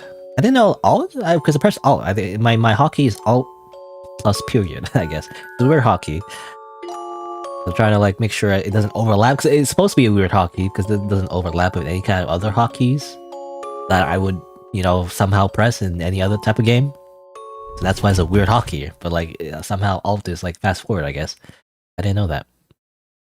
Is there usually control though? Anyway, let's just reread everything. Well, it looks even more perfect than the last one. No, it's not right. There's something else wrong. There's a lot more where it's not good enough. How can anything man-made be perfect? It's the norm to fall short, not to mention an empty shell filled with fiction. It's not fiction. Could it be real to her? Won't you let her wake up yet? Just put a ring on her finger, and you'll see your favorite best friend again. Something's wrong. It shouldn't be like this. Is this what the real her looks like? It's inevitable, isn't it? Faces exist only in imagination eventually, carving out their own likeness. No. I slammed the finished Marionette heavily to the ground. She shattered. That's not true. I'm going to redo it.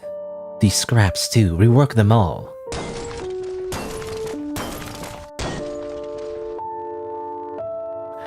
Four shattering sounds were followed by another long, long silence. How to fix a broken marionette? That kind of thing can't be done at all. Although, it can't be fixed. But it would be the same if you could make a new one, right? That's what you told me. Since the wounds of the past can't be repaired, it's better to move forward to tomorrow with a new attitude. At that time, you clearly said so. Why are you always dissatisfied, always having to care about the me that's broken? It's impossible to start a new chapter if you just keep dwelling on the past.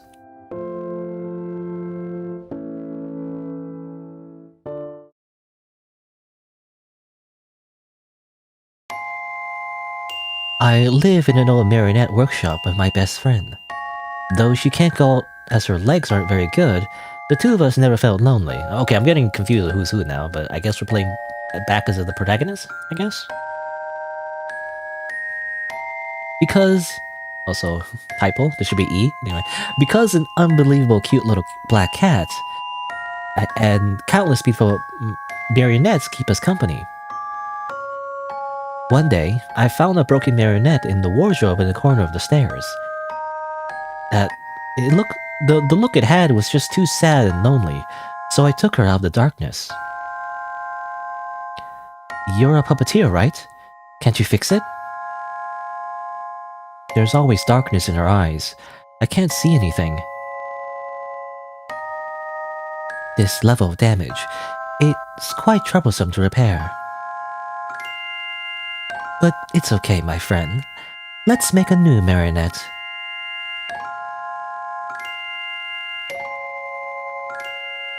Okay, neutral ending number 2, Marionette.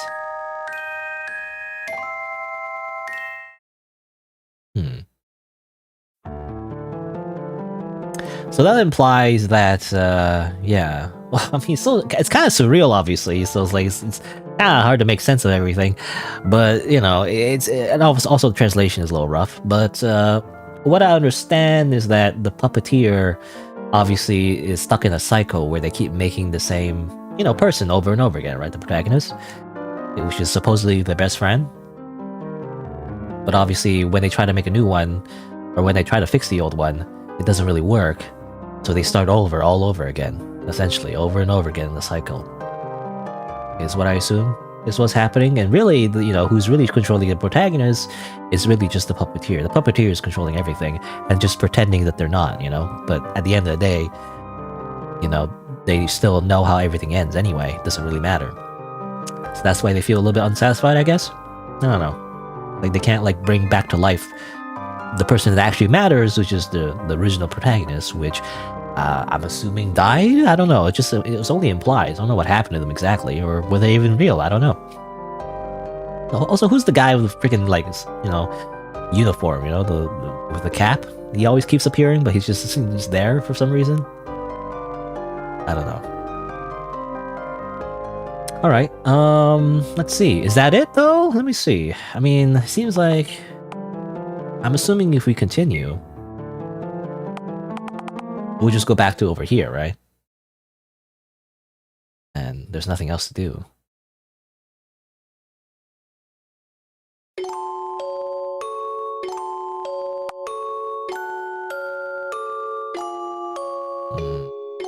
Yeah, okay, that just ends up there. Same thing. Alright, I don't know if there's any other endings. I think that's it. According to the store page... It's gonna take a while to go back to everywhere. Let me just close the game.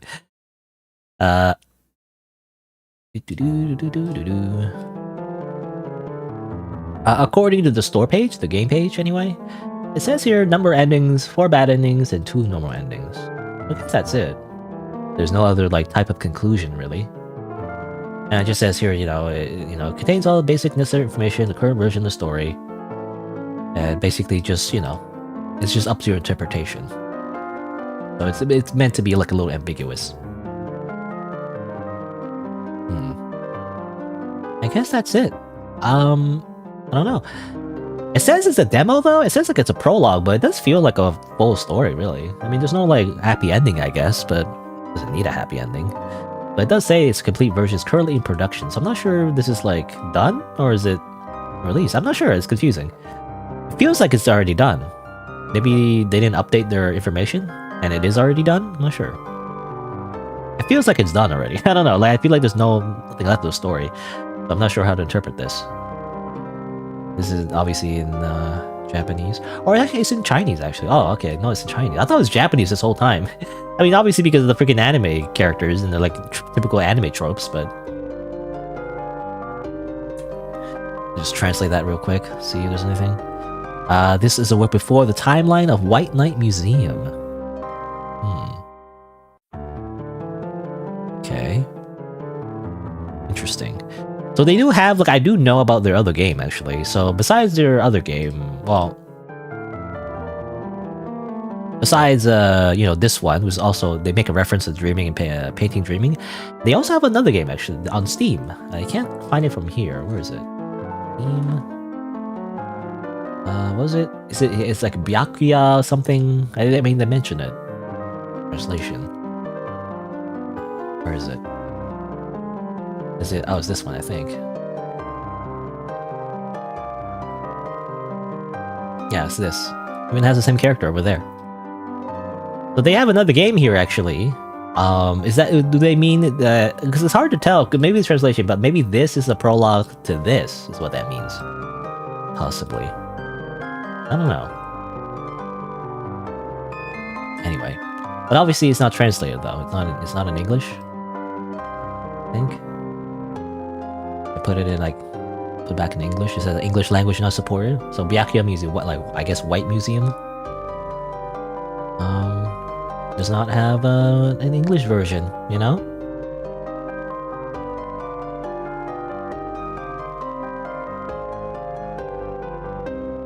It may be extended depending on a what you know it's not completed. I don't know. Yeah, I wish this was in English. It's not in English though. Seems like anyway. Some of the notes are in English. I'm assuming it's translated, but like for some reason the game is not translated. You know. Any like news? Not supported. English. It says English. Yeah, English not supported. I want to play it, but like there's no English version. I don't know. Anyway. Alright, let's just get back to the game. Guess I'll just get my final thoughts. Alright, there you go. I guess that's Marionette. According to the store page, it says it's a demo, but I'm not entirely sure. Like, I'm not sure. Now that I'm like looking it over and everything, I'm not entirely sure if that's a mistranslation or maybe maybe the game was finished, but it was never updated to say that it was finished, or maybe I'm not sure. It could also just be I think a prologue to one of their other games on Steam, actually, which is not translated to English though, so kind of a shame. I believe it's called the Byakuya Mansion. Was it? Actually, let me double check. What was it? Yeah, not Mansion. Byakuya Museum, rather, is what it's called. I think maybe this is a prologue to one of their other games, possibly is what they mean, because they use the word demo, but like I'm not sure if that's the correct word for it. I think it's just maybe it's prologue. I'm not sure, but either way, I feel like it's you know, whether or not it's a demo or not, I feel like it's complete. You know, at least this little story anyway, this little arc does feel complete though. So it doesn't feel like I played a demo. It feels like I've completed a game actually. So there you go. So yeah, I mean, I guess just to summarize everything. I mean, it seems like, I mean, it's up to interpretation, but it seems like the puppeteer, obviously, I guess, is controlling all these dolls, and there's a weird, you know, surreal, supernatural element to it, I guess. But like, I guess the idea is that the puppeteer is controlling the protagonist, reliving their memories of all these characters that they possibly have had in the past. And, you know, often the canonical outcome is that all of these characters die, I guess, for some reason, one way or another. But I'm thinking that part might be wishful thinking, or maybe it's real. I don't know, but I'm thinking like, yeah, the characters are real. Like the protagonists have met all these characters, and in one way or another, they possibly have had like some kind of like situation with them, right? The idea that this girl, stole money and then put the blame on her. This girl like being nice with her at first, but then betraying her to take the audition. The painter girl, causing rumors and everything, and even the dude, stealing the. Well, not stealing, but like well, actually, I was gonna say like, he's the one that didn't. He lost actually. Yeah. So he lost the class president spot, and then broke her legs. Basically. So that has a lot to do with the puppeteer as well. The puppeteer, if you remember, is on a wheelchair, so like that has a bit of a connection there. So I wonder, like, again, is the protagonist a representation of her? And her broken legs, because I don't think she ever recovered from her broken legs, or is it like a separate person? I'm not sure. I'm not sure entirely about that. I'm not sure about the separation between protagonist and the puppeteer. Are they one and the same? I mean, one of the neutral endings, when we replace the puppeteer, seems to imply that actually they are kind of the same person. I'm not entirely sure about that. That's kind of like a hypothesis. I'm not sure. It's either that or they are separate people, and it's just her controlling the protagonist because it's a representation of her friend. They're like a really close friend of hers, and she's just like trying to remake her, through those memories, but she can't, and then she's stuck in this cycle where she keeps remaking the same protagonist over and over again. That's why you see the different copies of the marionettes of the same protagonist, because every time she does it, she just fails at the end, no matter what. I'm assuming. Again, either that or maybe they're the same person. I'm not entirely sure. I guess it's up to your interpretation. But again, and all the murdering part, by the way, it's a lot of graphic content. But, it's artistic, right? The whole point is that they're not actually just killing each other over and over again. It's more so like, it's an allegory, I guess, of relationships and how people are complicated and everyone keeps betraying her is the idea, I'm assuming. Betraying her or like hurting her in some way, and it seems like maybe a little bit idealistic as well, where every time like she survives, right, it seems like she always says at the end, right, you should live, you should take this marionette in peace, don't feel bad about it. I think she's deluding herself a little bit, because I think it's implied that the protagonist is a bit of a bad person themselves, actually, in these situations, And so the point is that everyone is a bit complicated. Everyone has a bad side, like a dark side to them, and everyone just freaking backstabs each other all the time. It seems like, I don't know, something like that. And basically, relationships are complicated, and everyone just hurts each other for no reason. Because everyone is just in some way is dealing with some issue in their life. It seems like, anyway, at least with these characters. And and that's how it goes. That's just life, I guess. I'm assuming. I'm assuming that's what the theme of the game is, anyway. And obviously, again, the marionette part, where everyone's controlled by strings and dolls. There's probably some kind of like metaphor for that too, fate and all that, destiny. I don't know, but I think essentially is what it boils down to is like puppeteer is just playing with dolls. That's the idea. Everything is just her just playing with dolls, and especially when it becomes like super surreal and all that, I think that's just her imagination, right? And it's like it's symbolic of her conflict with all the characters. Anyway, but yeah, that's my interpretation of the game, and yeah, I mean, it's really good. I mean, translation is a little rough, but I think I got the gist of it, and I think it's actually a really interesting story. Actually, it's very symbolic. Like, I really like how everything is like a little bit surreal and everything. It starts off, every time you start a route, it starts off like somewhat realistic, but then it gets like super surreal. It's very formulaic. That's right, the word. It follows the same structure, I guess, every single time, right?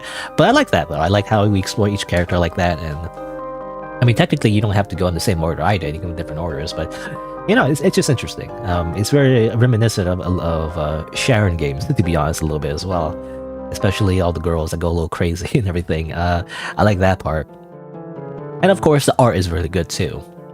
I also mentioned how this game is Japanese. I think it's Chinese actually. I think I don't know if I mentioned that. I want to mention that at the very end because I think I might have said that a few times in the playthrough. I guess I made an assumption. I think it's actually Chinese actually.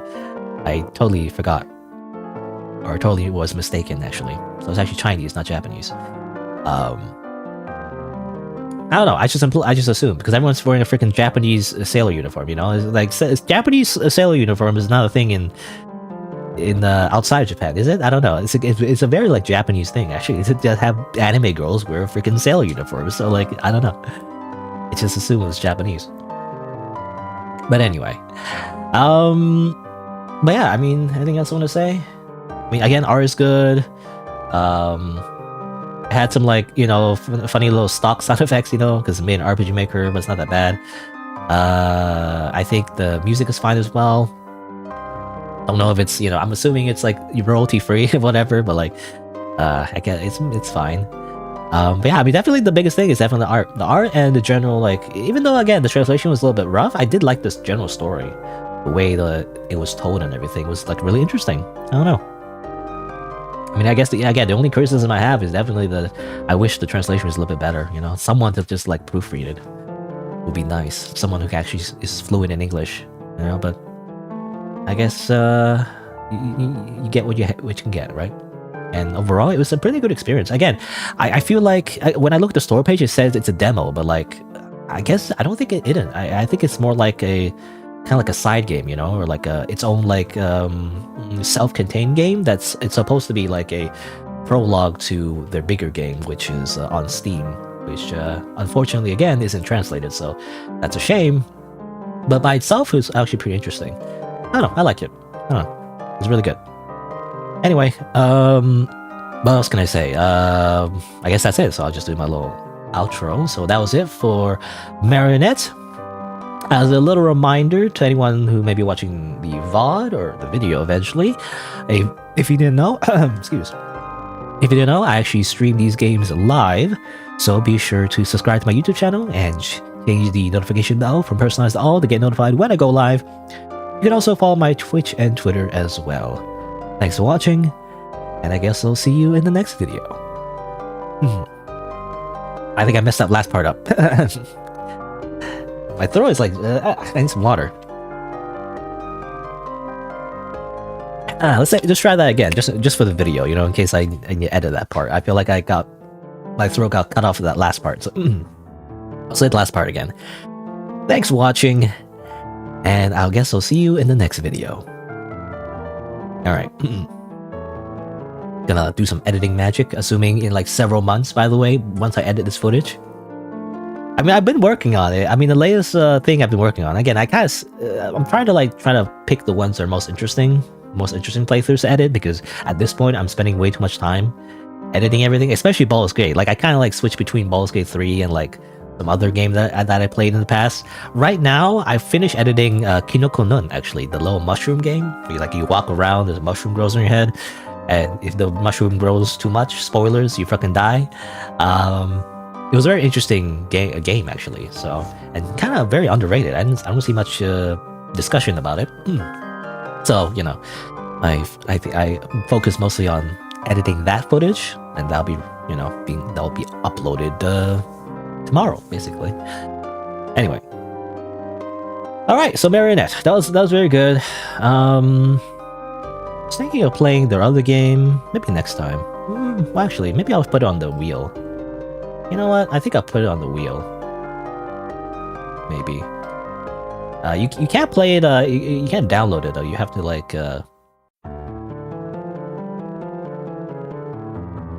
You have to play it on the browser. You play this game. Anything Dreaming is on the browser only. Actually, like, to be honest, I actually did play it off screen, but like, now that I have more context and everything, I think it's actually interesting actually to go through this one as well. Kind of fun, but even though I kind of speed read through everything already. Prologue.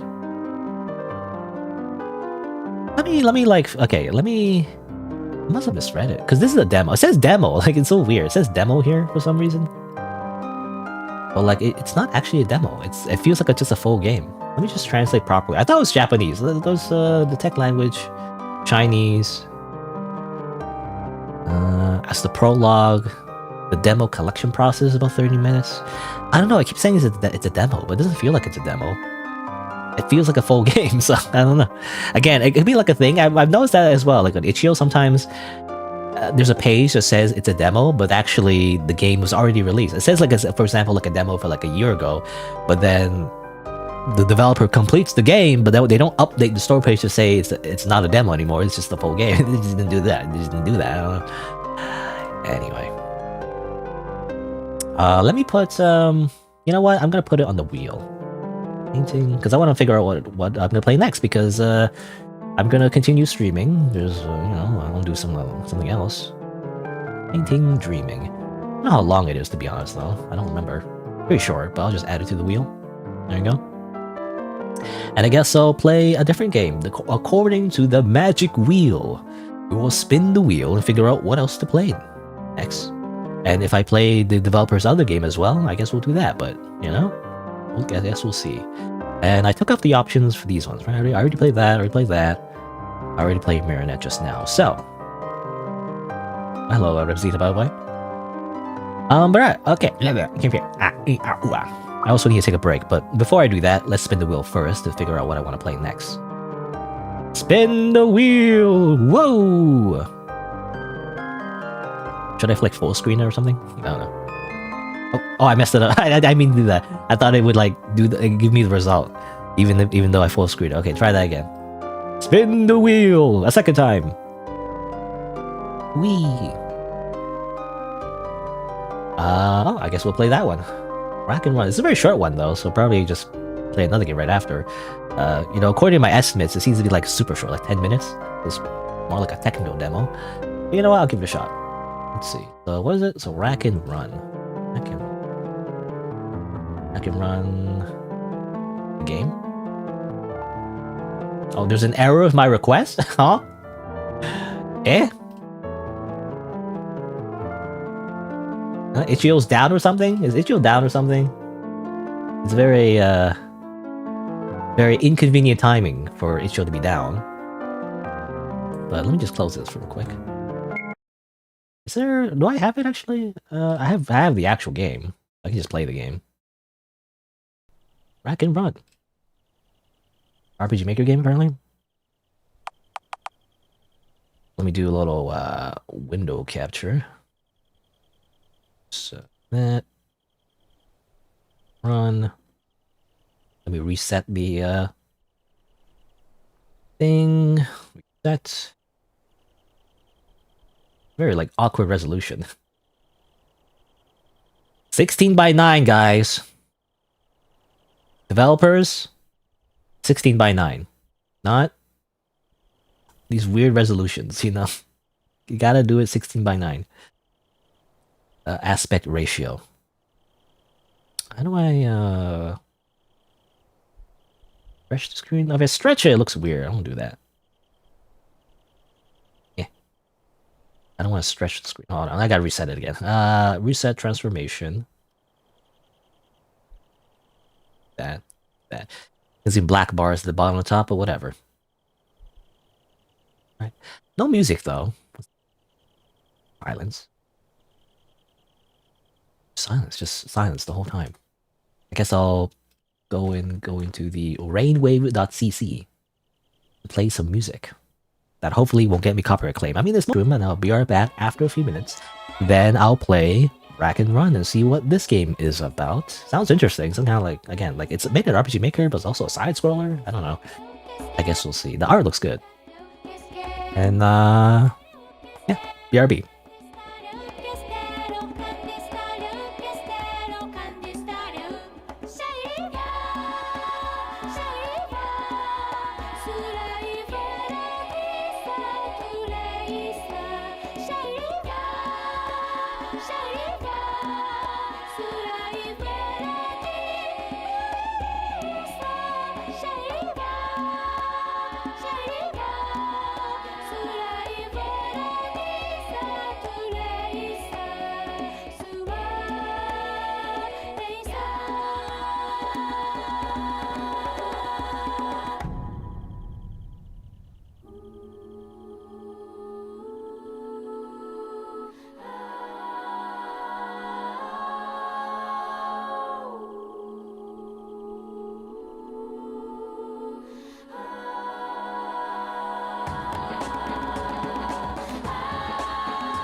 love, he makes your body move.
All right. Shining Force Cross Raid. The origin of this song. It's interesting, by the way. Again, I kind of forgot all about this website at some point. I don't know. Did it like disappear one day? I don't know. But to me anyway, it seemed to reappear.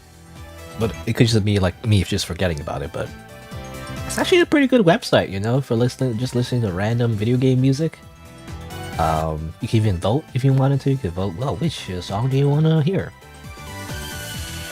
Very underrated. Anyway, I'm gonna pause it though. Oop. Maybe mute it just in case. I don't know, like it suddenly just starts playing out of nowhere. Because we're gonna play Rack and Run. It's time to rack and run. What does racking mean? I guess racking the shell, I guess? I'm assuming, in terms of gun terminology, is the idea. I'm gonna check this out because, I don't know, the art looks good, at the very least. I don't know how the game plays, necessarily, but it's pretty short. But I guess I'll give it a shot. Options? So let's see, let's, we just do like a little introduction about the game. How would I introduce it? How do you like pronounce the developer's name, by the way? Iwivye?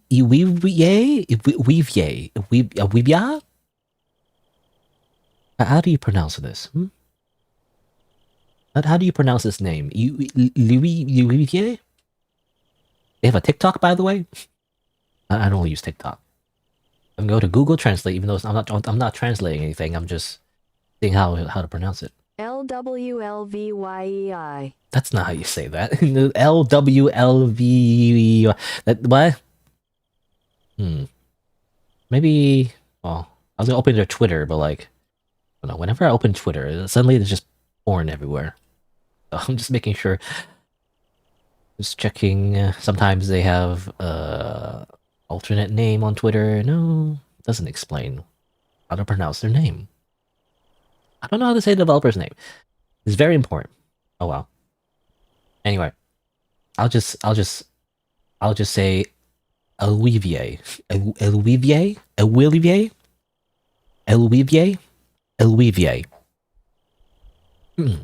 Alright.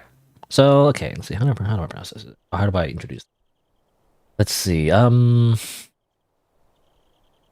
and welcome to Rack and Run, a horror game developed by Uliwe, available on itch.io, and apparently we are a hunter that gets our first kill.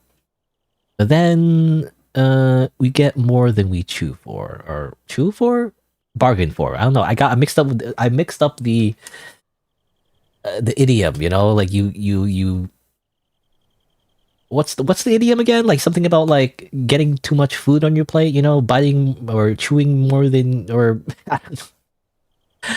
Anyway, I mixed it up with that one. Let's try that again.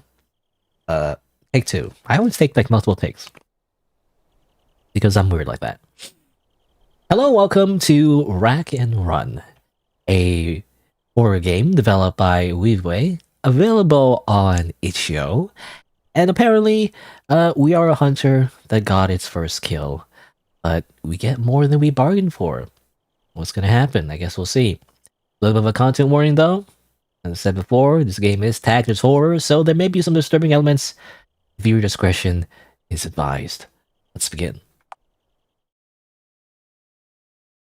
Here are the controls, by the way. Shift, control. Oh, weird. Control, jump, enter. Oh, I didn't even get to see. Choose your difficulty. You know what? Let's go hard because it's a very short game anyway. Might as well go hard. It's time to go hardcore. La la la la la. Run, jump. Okay. So apparently it's like a side-scrolling game, which is very strange, by the way. Well, not strange in a bad way, but just very unique because making a side-scrolling game in RPG Maker, you know, because did I say that already? I don't know. It's an RPG Maker, by the way. So it's made in RPG Maker. It's just really weird because most people don't make a side-scroller in RPG Maker. Anyway, it's trusty wireful. You be sure to package for the competition. We're just looking at it, I guess. We also have a little teddy bear. Because why not? We're just in like comfy, you know, what's the word? Cabin, I guess. We're in a comfy cabin in the woods, that's all. You stare at your reflection in the glass. You know, I've always fantasized about, you know, just living in the woods, just living in a cabin, you know, nobody around you, just nice and isolated, and no one to bother you. As long as you have internet, you know, it's great. But then I don't know. But then I think about like what happens if you hurt yourself in the middle of the woods? You know, you have to be like very self-sufficient. You know, like it's hard. It's hard to go to a hospital, right? In emergencies, and like also what happens if a serial killer happens to just, you know, be nearby and murders you? It's kind of hard to find a body. Anyway, so I guess we don't live alone. I guess we live in a village, most more likely, a town. Also, hello, Orb. By the way, Orb of Night Reaper. It's awesome that I play the most obscure games ever. I try to. I feel like, you know, there's like levels of obscurity. I feel like sometimes when I play like a relatively obscure game, it's kind of like, well, actually a bunch of YouTubers have already played it, but it's obscure in the mainstream sense, you know? Who are you? Hi, Alex. Are you getting ready for the competition? I hope you get something cool this time. I hope so too. I believe in you. Show me what you got. Okay, can I like... Is there no like volume, by the way? Is it muted on my sound mixer, or... It's not muted. Does it just not have sound? I mean, it has sound here when I'm moving the cursor, I guess. You know, you think there'd be at least a little bit of sound, like some snow, you know, crunching on the ground when we walk. I don't know. Again, it is hard to make this kind of genre, you know, in the RPG Maker. It's already surprising to do that, but I guess I can't complain. Hey, Alex, are you ready to head out? You can camp near the ground, or you can camp near the group, but after that, you're on your own. I need to prepare. When you're ready. Okay, so is there anything to do around here, or is that it?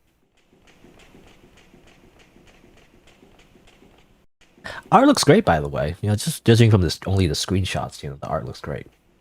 I saw it on the game page and everything. Very well drawn. Anyway, I guess we'll go. Let's go. Oh, there you go. There's some side effects. It's quite quiet in the town. It took too long to set up my tent. Everyone has already spread out to hunt. I should warm up a little before I go. Start a fire? Yeah, sure, why not? Press space when it's in the blue area. You must hit the goal 3 times. Okay. Create a spark. Yeah. Oh, I lose. We can like Undertale, you know, battle mechanics. Oh. I didn't know we were just leaving. I thought we were just inspecting, you know, but I guess we were just gonna leave. Now, who cares about that fire? Time to venture out of my camp to hunt my own. This looks like a good place to stop. I'll wait here and watch for any movements.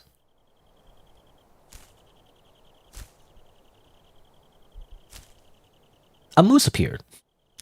Wait for the moose to stop walking. When the icon appears, shoot the moose. Okay. Just walking around. Boop.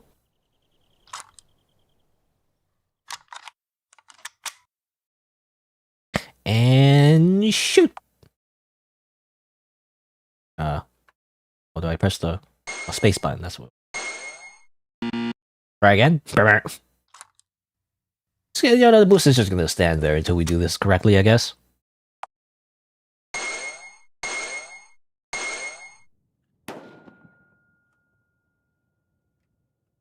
Alright.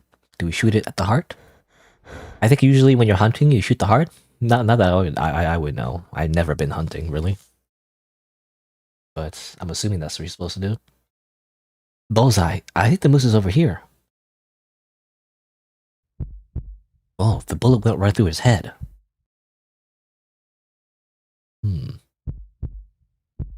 Oh god, parasites. There's so many.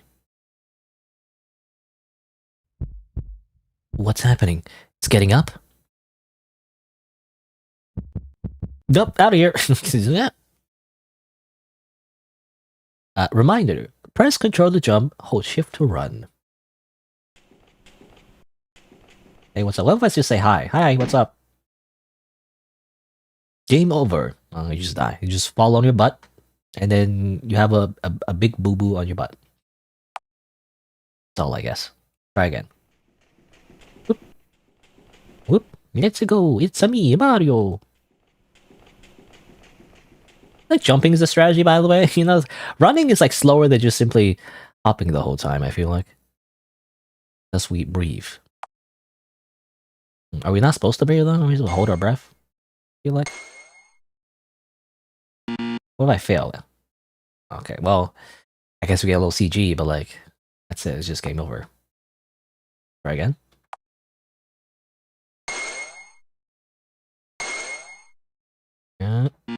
Oh, okay.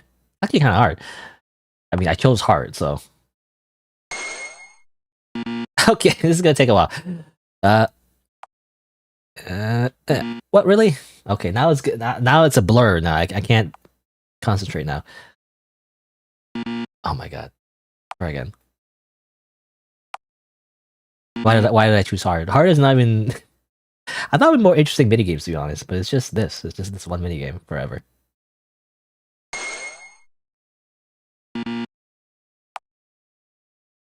It's not even an interesting game over. I was hoping our head gets chopped off or something. Not chopped off, but like rather chomped off. Get eaten, you know? No? Game over. You just kind of get a little scared and game over.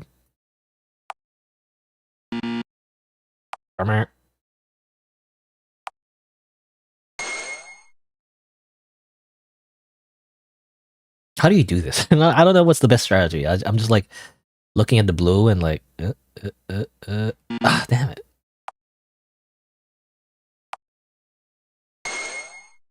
It's going too fast. Ah, damn it. Almost. You can't press the button as soon as you see the cursor on the blue. Like you can't react fast enough. I feel like you have to predict it.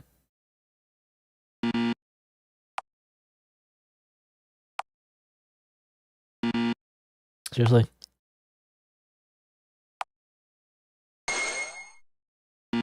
Really? You know, this might not take 10 minutes after all, because I'm just stuck at this one thing, this one minigame where like it's literally almost near impossible reaction time. Nope.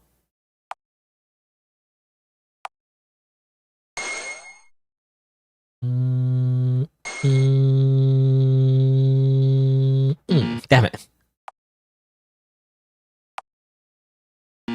Damn it.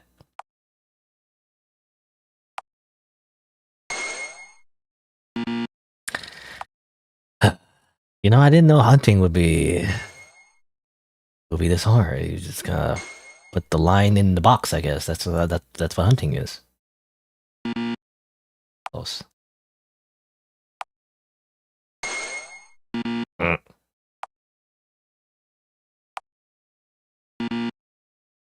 little bit earlier, I guess. I don't know. That's too early. Nope. Nope. This is gonna take a while. Oh my god. Oh my god. Why is it so? Why is it so hard? I mean, again, I chose hard mode, but I didn't realize it'd be just this one minigame. I thought it was gonna be like other minigames. You know? That we're gonna like, I don't know, roll dice. You know, it's like how many moose parasites are in his body? 3 or 4? Or like, I don't know. Press W. You need to press W now. Or, you know, like a QTE or something. Spell moose in 3 seconds. MOOSE. I didn't realize we were just doing this one minigame over and over again. I guess like really, really exponentially hard. Because it just goes way too fast. Not even fair. Oh my god. You kidding me? Oh my god.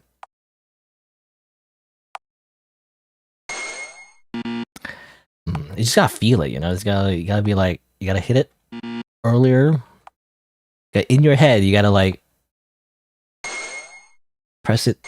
You gotta measure your reaction time. There you go. You have to hit it earlier than you think because you have to like gauge your reaction time to when the game actually accepts your input. Anyway, I think I finally lost the moose. But I scratched myself while hiding. The village.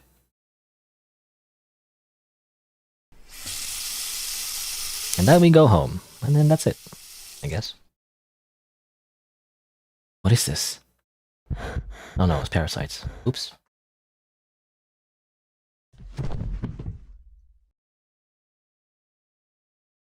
The end. Okay, it just ends. Alright. Guess that's it. Very short game, I guess. Let me double check though. So says here 2 unique game over CS? What's CS? It's talking about CGs is what they mean, not CS. 1 main ending. I guess that's it. Well, it's funny. They say it's 2 unique game overs, but game overs are not that. I mean, it's drawn well. I'll be honest. It is drawn well. It's just that there's nothing interesting about the game overs, though. I feel like. I wish there was more to it, you know? Like, you know, the moose, you know, doing something to the protagonist, or like, I don't know, they vomit parasites in your face or something, you know? I don't know, something more interesting than that, but I guess that's it. It says there's 20 unique CGs, though. That's a lot of CGs. Comparatively. Let me double check if I miss anything. Let me just check the folder and everything. Is there like a separate thing? I mean, I guess it is a lot of CGs because a lot of scenes, I guess. Like camera angle switching, you know, is the idea. You to draw every single camera angle. And part of the reason why 3D games are actually, in some ways, easier than 2D games because you don't have to draw every single frame. You know, the animation is more automated in 3D games because you just kind of move the bones around in the model. In a way.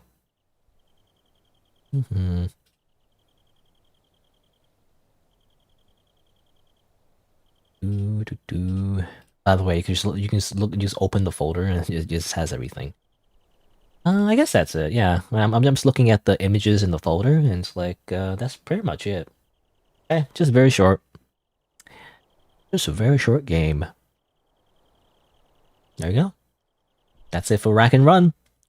Not much to say about the game, really. It's like super short. I would say, I guess that's the downside, really. Because it's so short, there's not really enough time to develop anything. It's more like a prototype more than anything else. I imagine the effort of like putting the side-scrolling game in RPG Maker was already tough enough, you know. So like I respect that, but probably it's probably easier to use Unity or something, you know. I don't know. But it looks great. I mean, the art again looks great. Again, it's just not much substance though, you know. So if this, you know, I'm assuming the developer would continue to work on this kind of project or maybe something else. I would like to see more though. I like to see more like, I don't know, just more like actual like story, right? Something actually like world building and story and actual like, you know, rather than just like, we're going and hunt a moose. There's a competition. Okay, shoot moose and then done. Oh no, moose is evil. Oh no, run away from moose and that's it. Go home. And then, oh no, there's parasites. The end. I don't know. Usually in a story, it's like, I mean, you know, scary games are just that, really. It's just like, it's a monster and then you run away from monster and that's it. But a good story to me tends to have at least some kind of like character interaction, you know. It's like even if you're running away from a monster and everything, we get to learn about the character as they try to survive, you know, that kind of thing, if that makes sense. Something else, you know, to add to the story. Usually a story is telling something, right? It's telling some kind of like message. Usually, I don't know, depends, but anyway, basically it just lacks a lot of substance. And I wish the minigame wasn't just the one minigame. But again, I guess maybe because they spent so long like trying to make the game work, you know, and also the art is like again like very high quality, to be honest, and making it look like good and everything. But yeah, it's just like there's nothing else really. This the actual gameplay is like nothing, you know. It's either to me like I mean again depends. Like if it's gameplay, you gotta work more on the gameplay, either gameplay or just more you know substance to the story, I guess. Like some kind of story. It doesn't feel like there's much of a story, right? Like you know where is this village, where's this town, you know, some foreshadowing would be cool too, like for example, you know, just to add a little bit more like meat to the game, for example, would be to talk to the villagers and then they mention something about like a myth about like some kind of moose or whatever, or like oh maybe they mention like oh you know hey Alex, you know what whatever happened to that moose that we killed in that last hunt, you know, or whatever. um you know, I thought we killed it, but we never found it, or something like that, right? Some foreshadowing that there's like a moose that died or something, and then you see the same moose, and you're like, ah, what's going on? Suspicious, and then you shoot it, you know, and so you're gonna, you know, stuff like that. I don't know, just add a little bit more substance, you know, like what's going on, things like that, more context as well. Like how does Alex feel? You know, like is Alex like excited for like killing the moose, or you know, or have they been like training this whole time to kill a moose? Or like, well, why is this so important to hunt this moose? You know, things like that. You know, motivation, goals, you know, things like that. To like give the character some depth to it and make me care about the characters. So when we run away from the monster, it actually matters. You know, that kind of thing. Anyway, that's all just to say like this game just is very short, so there's not much to say about it. I might not even make a video about it because it does feel like not really a game. I mean, it is a game, but it's more like a technical prototype type of game, you know, instead of something that has a whole thing to it. I mean, it's really good. Like just the way it looks is really good. I don't know. It just doesn't feel complete, you know. Like it feels like there could be more work put into this to make it like a full experience. Again, to be fair, like a lot of games on this show are like kind of unfinished because of like game jams, you know, where you gotta finish a game in a particular time limits and stuff like that. But I don't know. Anyway, that's all I have to say about this one. It's alright.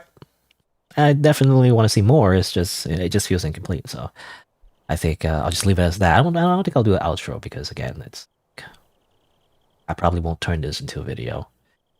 Yeah, there you go. Rack and Run. That's it for Rack and Run. I wish it was more of like a fully fleshed out game. But you know, I'm not super surprised. I guess it was like it was meant. It was already stated to be like super short and everything. So I still want to check it out because it looked really good. You know, like the actual just art style itself was really good. So I gotta praise the art. Anyway, let's try out another game then. In that case, boop boop boop boop. All right, let's go back to the wheel. Let's I don't know, have some music. Why not? Yeah, music. Well, what's another game? Well, it has to be kind of short. We have like ideally just an hour. Well, let me see. If it's like a longer game, like 2-3 hours, I might not play it immediately. But let's see. Portrait of a Ghost. Yeah, I'm not sure. Why not? I'll give this one a shot. I don't want to go into it with a bias because I'm like, I remember this one like I didn't like it that much.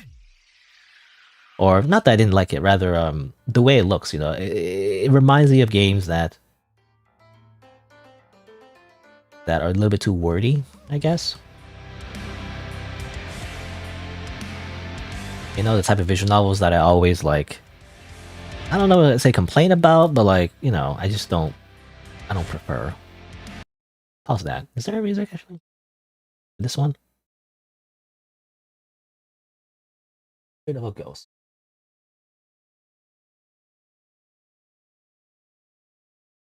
That's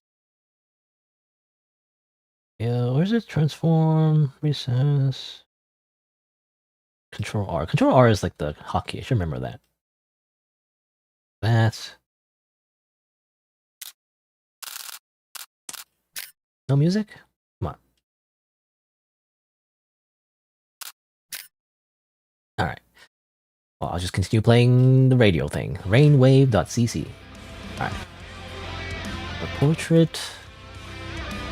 Let me change everything again. So portrait of a ghost. I gotta like. I'll give it a shot. I'll really try to like go in with an open mind. You know, like I really want to try that because if not, I feel like I'll be so biased against it. Is the way the writing style and everything, but I guess we'll see. That's a portrait of a ghost. Is this? Apparently, Arthur Hope is a spirit photographer, able to capture images of the party with his camera. At least that's what he'd like you to believe. After all, any price is worth paying to see a loved one's face again, isn't it? Unfortunately for him, ghosts just might be more real than he realized. No. 4 endings, apparently. How long is the game, actually? I put it as like 1 hour. How long do you take, random person that I don't know? This one's part 1, so that doesn't count. This guy played like 3 games. That doesn't count. I just want to see like a full playthrough. How long is a full playthrough? Apparently about an hour. But do you do commentary? I don't know. This guy says, I loved it. 39 minutes. I don't know. I guess we'll see. Refresh on the YouTube videos don't continue loading. Alright, I mean let me change the title. Also the music doesn't really match the the mood right now. Because I feel like this is more, how do you describe it? It's more like Victorian horror, I guess? I don't know what the setting of this game is, but it reminds me of House of Fata Morgana. Which in its own way is a different type of horror in my head. Which again, I don't know, I don't love, to be honest. Even though I literally played entirely the entire House of Fata Morgana visual novel, the entire thing. At the end of the day, you know, I just felt like it was just a little melodramatic, you know? I don't know.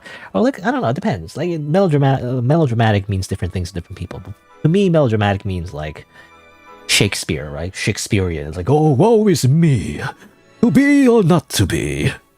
Alas, poor Yorick. I knew him well, Horatio. You know, things like that. Like that kind of horror. Like, doesn't, I don't know. I want more like trashy horror. I want Higurashi no Nakukoro ni, where freaking heads are exploding. You know, that kind of horror. I don't know. Anyway. Alright. I guess the title will be Turns Out Ghosts Are Real. Who would have thought? I don't know. I just think of silly titles. Turns out ghosts are real. Who would have thought? Who would have thought? Crazy. Crazy that ghosts are real, by the way. Who would have thought? Well, I got the title wrong. Who would have thought? Who would have thought? Da da da da da da. Is it in the Twitch thing? Portrait of a Ghost. It is actually. That's. Let me double check the Twitch title. You know, last time I changed the Twitch title, I think last stream, I accidentally changed the category. Well, I changed the category, but apparently it didn't save the title for some reason. It looks alright. Turns out ghosts are real. Who would have thought? You know, I don't know. Silly title. Alright. Captain Tsubasa. Is that like a sport, like a soccer anime? Pause that. And let's move on to the next game. So I'm gonna try out this one, Portrait of a Ghost. I mean, the art looks great and everything. Again, it just makes me feel like it's gonna be like too. What's the word for it? Like again, it's too wordy, but there's another term for it. Too much fluff. That's not the right word. Too. I want to say ornamental. That's not the right word either. I can't think of the word. I'm so bad at thinking of words. What's okay? I want to Google it. I should ask the ChatGPT or something. What's a word for writing that is too flowery? I guess that's the word. Flowery. Prose. I don't know. That's what Google tells me. And long. I hate big words. I only want small words.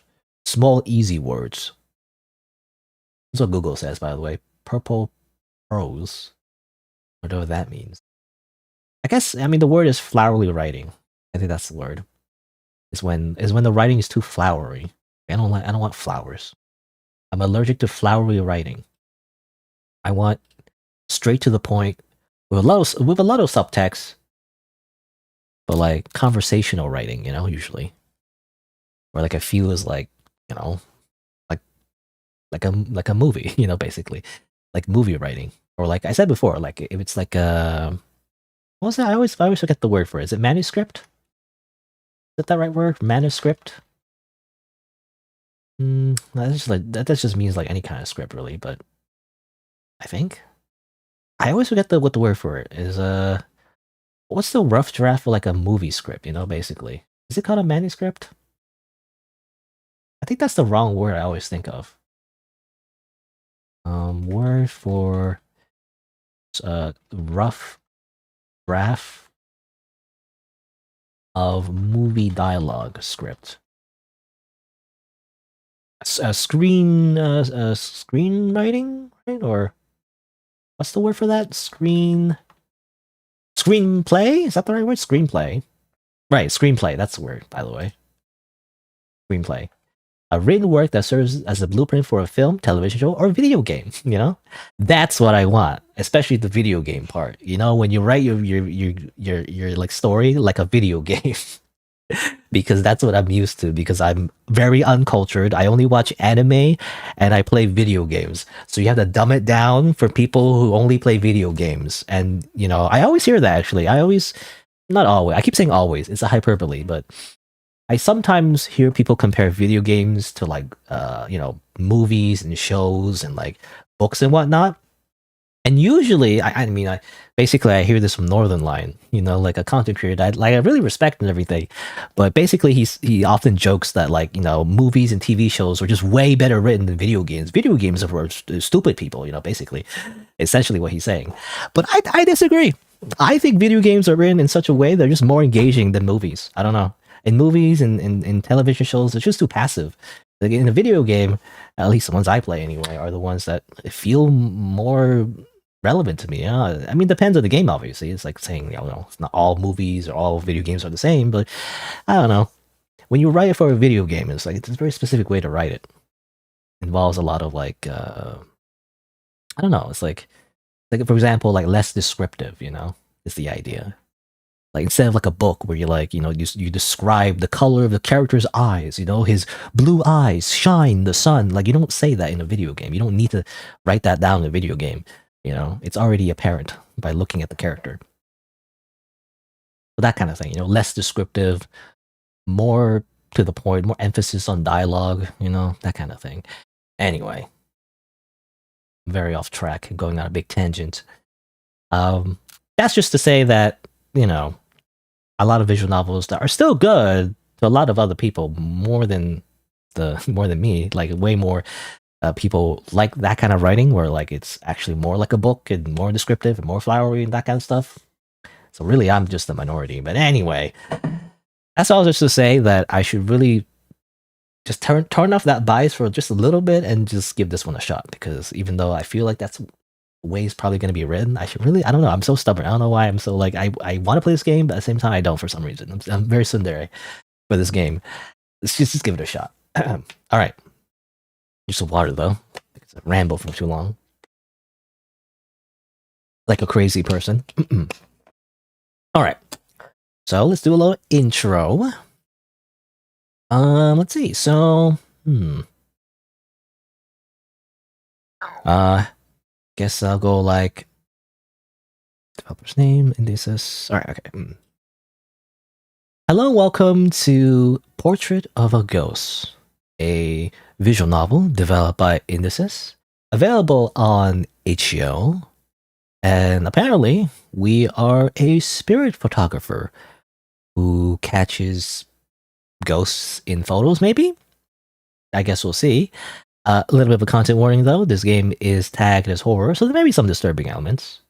Viewer discretion is advised. Let's begin.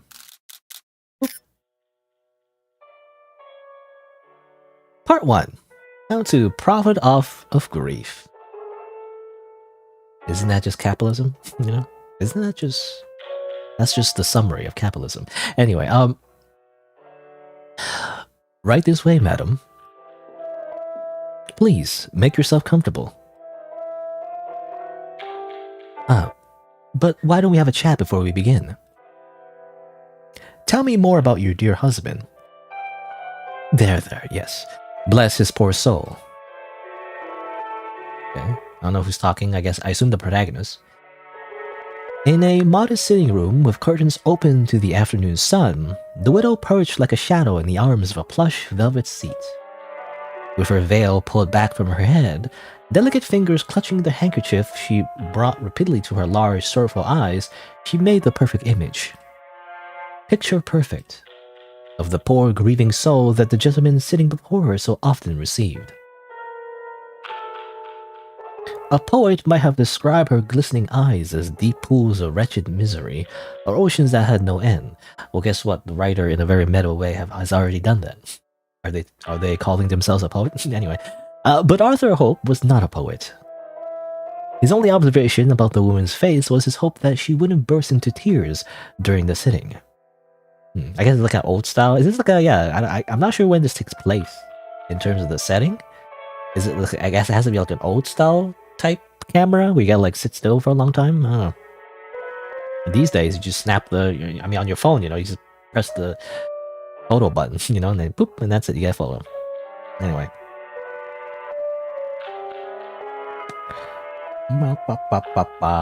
Hello, Aki, by the way.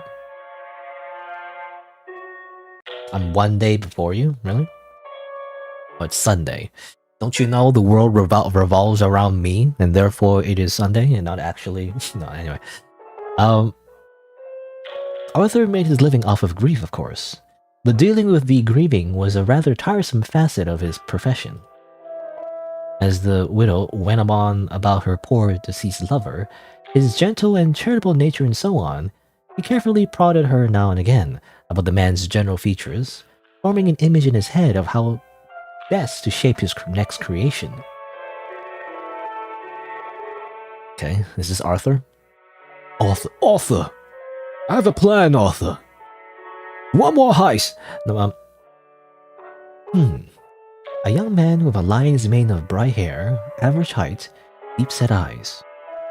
I'm sure I have a plate matching that description somewhere. Or is that... I don't know, actually. Is this Arthur, or is it based on the description of her husband? Her dead husband? I guess her dead husband. He's a widow now, I guess. I don't know, actually. I don't know. I mean, lion's mane? That's not a lion's mane, is it? I think that's just Arthur. It's a good thing I had that wig handy. But I'm getting ahead of myself. I have a real picture to take first. There are so many things I wish I said to him. Oh, he told me not to worry, but I'm sure he was a wonderful man, madam. I'm so sorry once again for your loss. You know, I always tell my clients I can never guarantee when my camera might capture a spirit. But today I feel almost certain he might be in the room with us. Okay, so I think okay, the implication is that Arthur is a charlatan, he's just pretending to do this so that he gets paid. He's like, oh, I can feel it, your husband is over here, can't you tell? No, why don't we take your picture now and see for ourselves? Oh yes, of course. Make yourself at home. I'll be right back. I'm gonna open my Photoshop software on my computer. No, that doesn't mean... I don't think we live in that... The setting doesn't seem to be that modern. Anyway, center the subject within your frame. How do I do that? Upside down.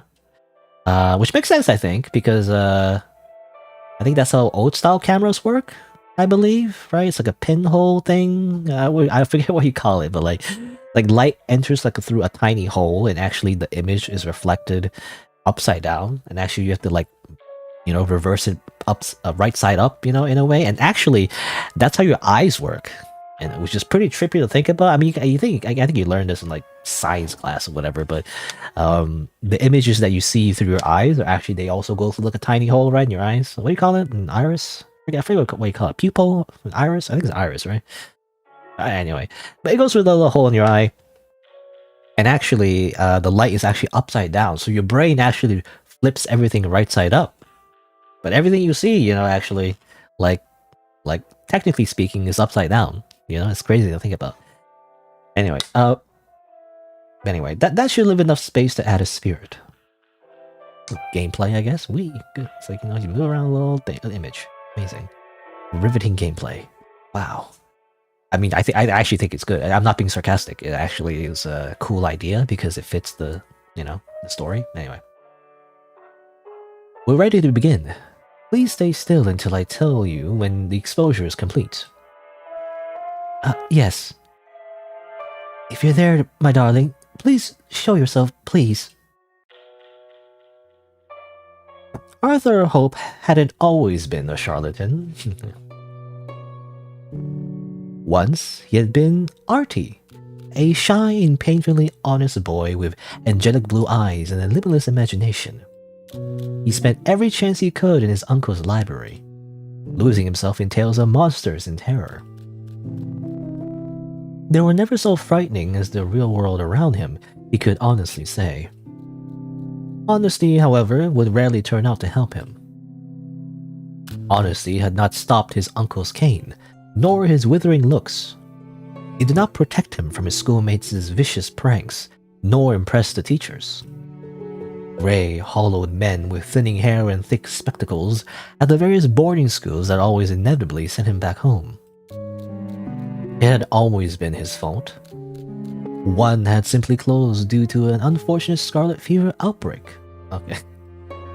No, it was a liar's world, and by the time Arthur Hope first found himself behind the lens of his late uncle's sliding box camera, he'd built well, if not a kingdom of lies, then at least a barony. Oh, I think I read that wrong. It's like he'd built well, if not a kingdom of lies, then at least a barony. At just shy of 30, his schemes had brought him an unsteady income and the regard of a handful of influential friends, few of whom knew his background or how much he truly borrowed from them. Ah yes, so he's I would say medieval. It's not medieval. I don't know what the setting is exactly. I'm really bad at like contextualizing history, I feel like. But, you know, I was just gonna say, like, he's the equivalent of a social media influencer, you know? That's basically what he is. He just, you know, he's just, what's the word? Schmoozing? I don't, that's the right word? I'm not if that's the right word. Is schmoozing the right word? Or, you know, he has a bunch of rich friends, basically, where he's trying to, like, you know, cozy up with some rich people so that he can, like, take their money. Anyway, Arthur's uncle had taken up photography late in his life, and having no family save for his troublesome nephew, had left the young man the aging house he turned into his studio, along with a small fortune in equipment after his death. I mean, that sounds like a good deal. The heck? Arthur had had little interest in the profession beforehand, but even he could not resist the allure of a burgeoning technology that was so much like magic, capturing light through a mechanical eye, preserving an image of the world, a single moment in time. It was something just like the tales of mystery he grew up on. The ability to capture his own likeness was, of course, its own draw. He had a fair face, he was not shy to admit, and would like a reminder of it should he ever have the misfortune of living a long life. And that reminds me of a different story. What's it called? The Portrait of Dorian Gray or something? Anyway. Carefully, he slid the plate holder out from the camera's wooden frame. A pile of discarded glass plates and blurry album prints. Read that wrong. A pile of discarded glass plates and blurry album prints sat on a table beside him, the fruits of his earlier attempts. I have a good feeling about this one. Let's get you to the dark room, shall we? It was as the print formed in the early afternoon sun that Arthur Hope saw his uncle's ghost in the frame beside him.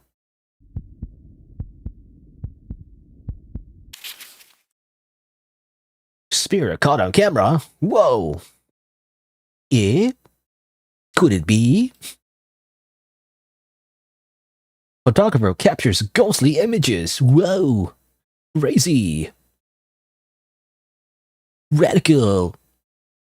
You know, it's funny. I feel like I'm making fun of this because obviously it's ridiculous. And obviously later on, you know, people would like try to trick people with like Photoshops and everything.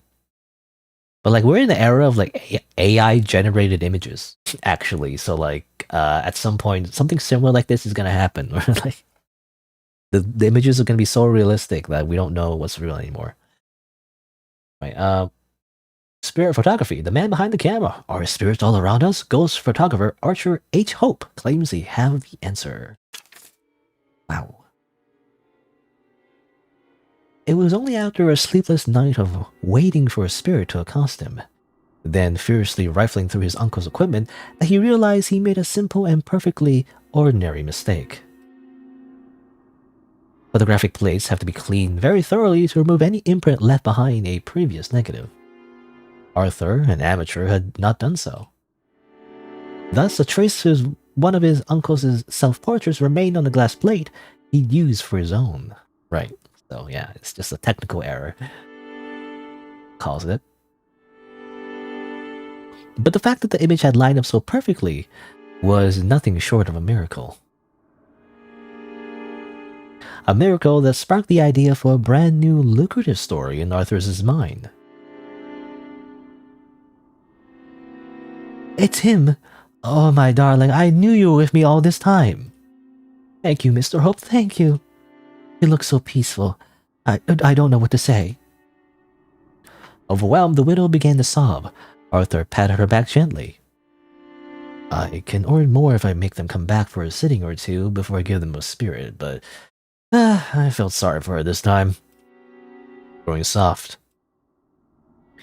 Not at all, madam.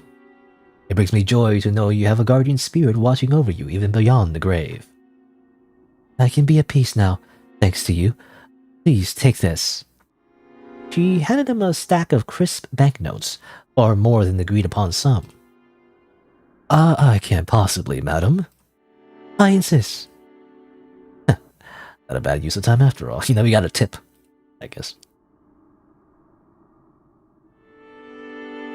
Well, he's making bank. Sounds like a great job. I wonder if anyone did this in like real life, but like not in like in these times, but like with Photoshop and stuff. I mean, at least when Photoshop was like new and everything, it's kind of hard to like actually like yeah, you had to actually have some bit of skill to actually like manipulate images very well. These days, there's like a bunch of like automated stuff, and also of course AI. But you know, back in the day, you had to actually like work on it, you know, to make it convincing. Anyway, part 2, Portrait of a Girl. So he's scamming them? Yeah, I mean, that's the implication. Well, not even an implication, literally quite said, you know, the game said like he was a charlatan. You know, charlatan, aka a con artist, you know, but anyway. Late in the evening, a knock came at Arthur's door. The widow had been his last appointment of the day, but it was all too common for unwanted visitors to arrive long after closing. Sometimes it was the press, sometimes an angry skeptic, sometimes a wretched grieving soul who would beg for his charity. Arthur... I guess you have a choice? Nah, I'm too lazy. It's closing time, dude. Freaking business is closed. Come back in the next, on the next business day. He got up only to stretch, then returned to the desk where his correspondence was piled. More requests to travel for sittings. It's high time I open a separate studio. But perhaps it'd be better to leave this town entirely first. His thoughts were interrupted by another knock and soon another. Perhaps I should at least see who it is. Yeah, I can speak. Perhaps I should at least see who it is. Okay, so we don't really have a choice, but thou must. Arthur crept down the staircase to the entryway of the old house and quietly approached the door. He carefully looked through the spy hole. Stood there in the rain was a girl. Looks very smudged, you know. She didn't seem to have an umbrella or a raincoat.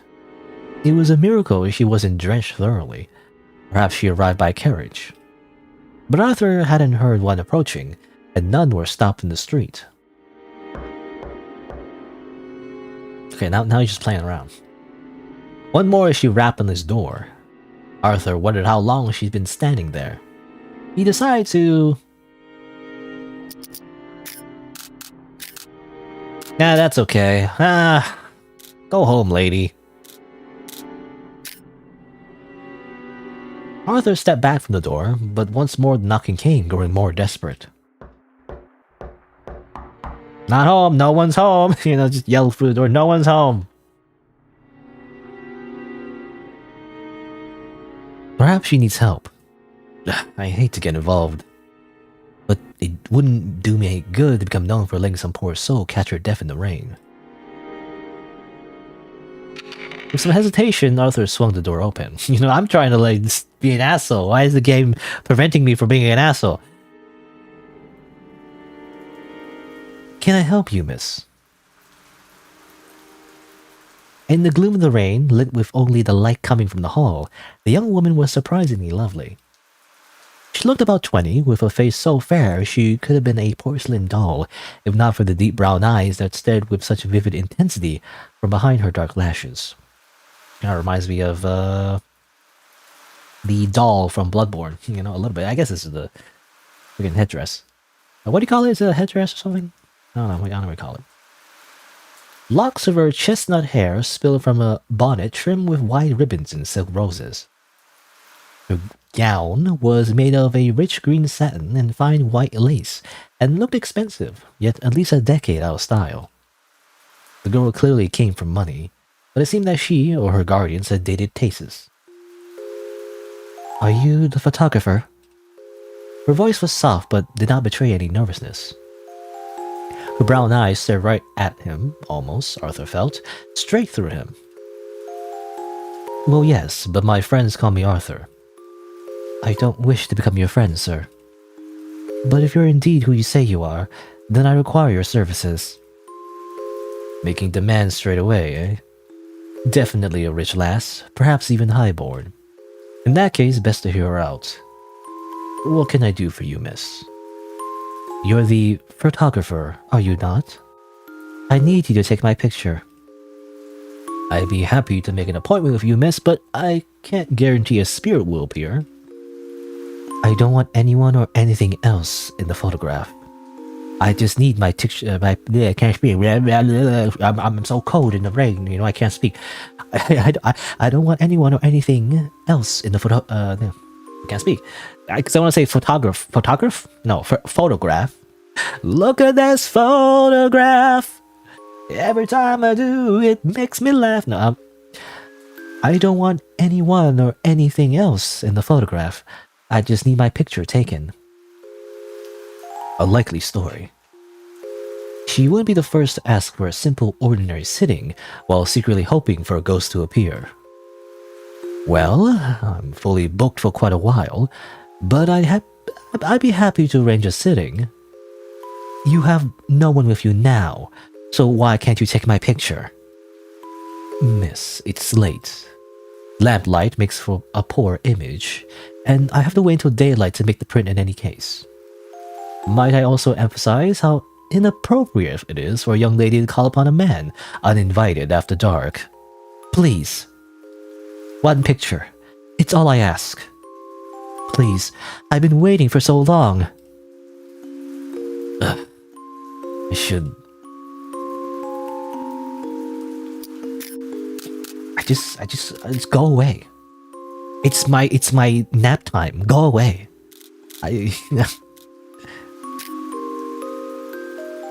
I think I've made my answer clear, miss. Good day. Good day, miss, I guess. I was gonna say, good day, sir. A reference to Willy Wonka and the chocolate, or was it Willy Wonka and the Chocolate Factory, or is it, or is it Charlie? Oh no, it's Charlie, right? It's Charlie and the Chocolate Factory, or what's the title of the movie? Or it's a book, technically. Was it like Willy Wonka and the Chocolate yes, well, yeah, it's Willy Wonka in the Chocolate Factory. Why did I think it's Charlie in the Chocolate Factory? I mean, Charlie's the main character, but I don't know. Anyway, I guess because Charlie in the Chocolate Factory is a different movie, technically. Confusing. Anyway, Willy Wonka in the Chocolate Factory.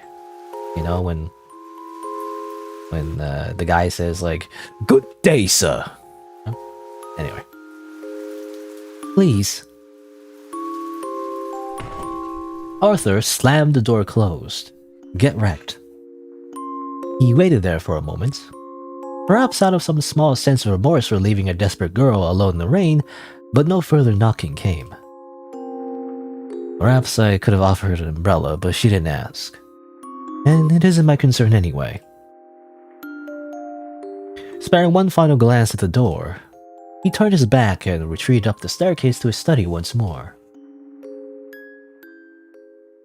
Time passed, and Arthur soon forgot about his strange visitor.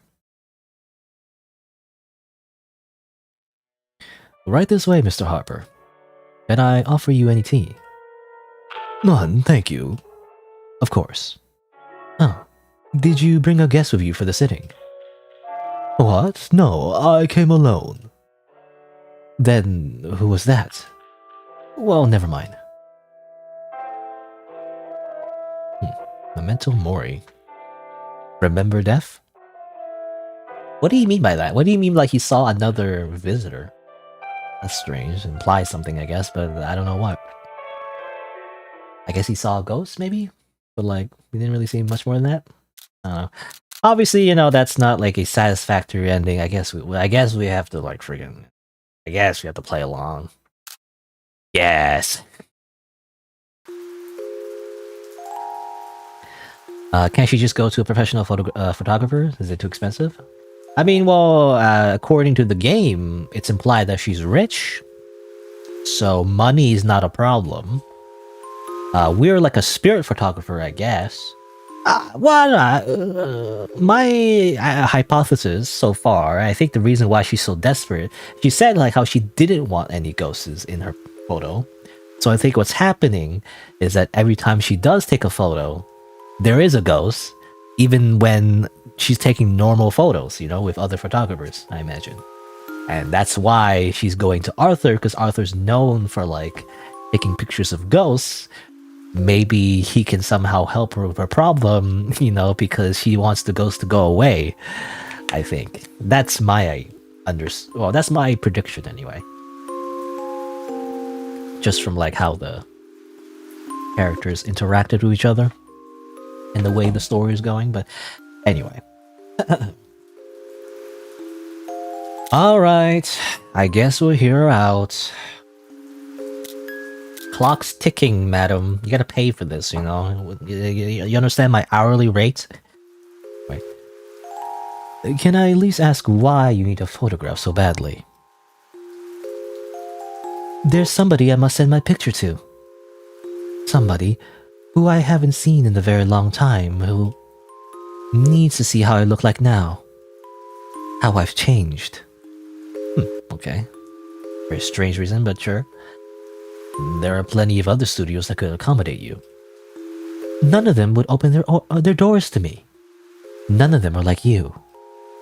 There truly is nobody in this world like you, sir. Well, if there's anything I can't resist besides a large purse, it's flattery. And let's admit it, that sweet face is an easy one to refuse. You know, he reminds me of Light Yagami. You know, that's why he reminds me of, you know, Death Note, Light Yagami. I'm the god of this new world now. Or what does he say? Like what does he usually say? He says, I'm the new god of this world or something. Anyway. Being around sobbing fools all day really has turned me soft. Fine, you convinced me. Please, step this way, miss. Edith. Edith Harper. Harper, okay. We saw that, well, you know, in the earlier ending, it was mentioned we did meet a Mr. Harper. Can I offer you any tea? None, thank you. Please, can we hurry? As you wish. Alright. No, I think I get it. I think I know who she is now, but I guess we'll see. I don't wanna theorize, too much. Not good enough? Oh, there you go. And you move around some more. We'll need more candles. I can't get an image like this. Technology is awfully inconvenient. You could have come by during daylight, Okay, let's try again. Wait, where did she go? Are you ready yet?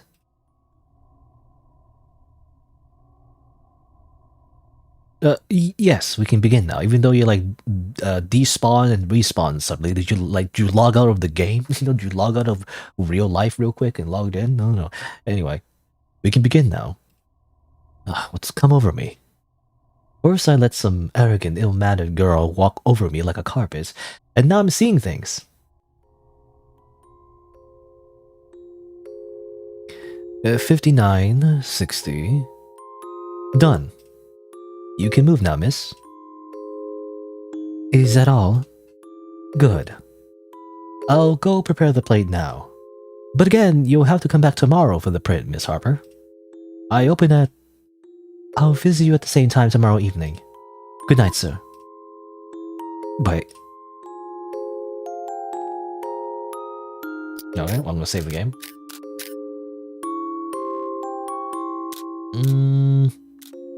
Yeah, why do you keep coming at night? Are you why do you always keep visiting during nighttime? How about you tell me that? Stop. You violate the law. Do you need me to call you a carriage? It's awfully rainy. Oh. That's sweet of you, but decorum isn't necessary. You don't have to act concerned for me. He smiled a little sadly, but quickly turned her back and again headed for the doorway. I'll be back soon. Good night. Well, actually, I wanted to stop her to ask her why did she always come back at night? That's weird, I guess that's not what we asked though. Anyway, disregarding his protests, she slipped from the room, through the entryway and out the front door into the rainy night. She didn't even ask to borrow an umbrella. Damn it, I forgot to discuss payment too. Well, hopefully she brings enough for tomorrow. Now, I have to get this plate ready before it dries, but after that, perhaps I'll retire early. It certainly has been an interesting night. That night, Arthur Hope had strange dreams. Part 3. Phantoms. A Phantom Pain. A chill wind rocked the house, rapping against the walls. Figures crept around the edges of Arthur's vision, flickering like flames, hovering like moss. A weight covered his entire body. He could not shift or twist his limbs. The blankets engulfing him felt like earth packed with stones. Heavy, cold, damp. Something wriggled under his clothes, creeping up his neck, over the side of his cheek, into his sockets. Another crawled into his open mouth, slithered down his windpipe. He tried to scream, but not a sound came. His jaw was locked in place. His lungs were still. More writhing things engulfed him, eating at his flesh, digging between his bones. Arthur jerked violently out of bed, gasping. Oh, just a nightmare. Very well. I don't think I've ever had that kind of nightmare, but a common one actually. I don't think I don't remember anyway.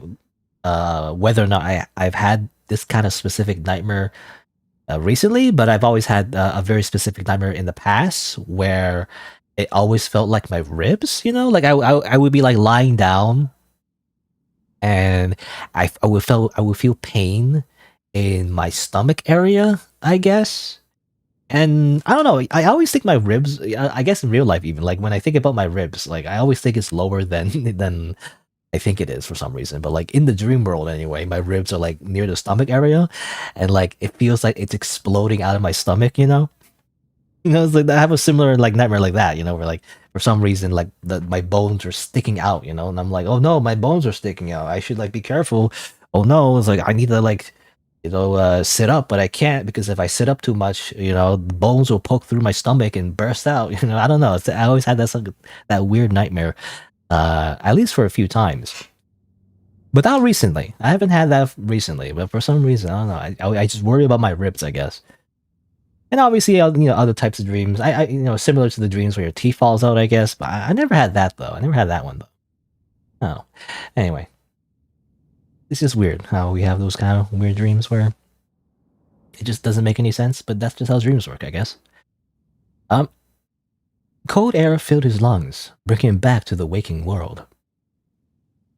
He rubbed his eyes, then struck a match and lit the candle at his bedside table.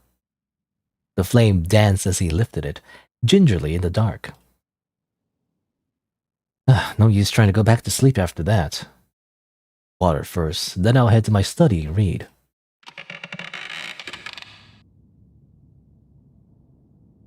What? A noise rang out in the dark. Arthur listened, sure it must be the rain on the roof or a shutter against the windows.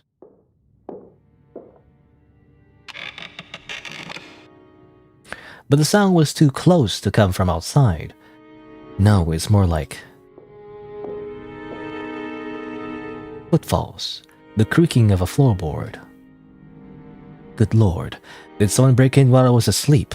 Time to take out my gun, yeehaw, I mean, what would you have in this era? Would you have, like, flintlock pistols? I don't know. I mean, I feel like more realistically, you have a sword or something, Won't you have, like, an officer's sword or something, Like a curved sword? Anyway. Quietly, Arthur reached beside his bed for the familiar weight of his uncle's cane. Then carefully, cautiously stood up.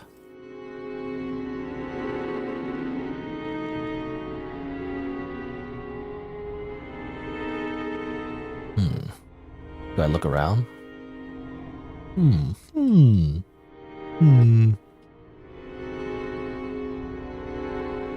Nothing weird going on. There's a chair. That's all.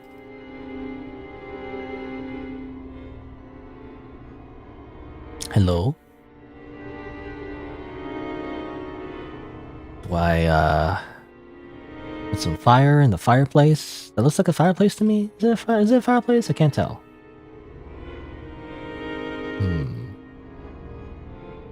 Oh. Get a hold of yourself, Art.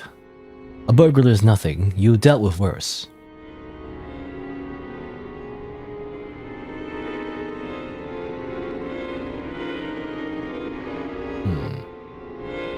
I guess we go downstairs, rather? Okay, we go downstairs. I don't know if we need to click on something, or do we just look around? Still nothing. This pounding in my chest. All thanks to that blasted dream.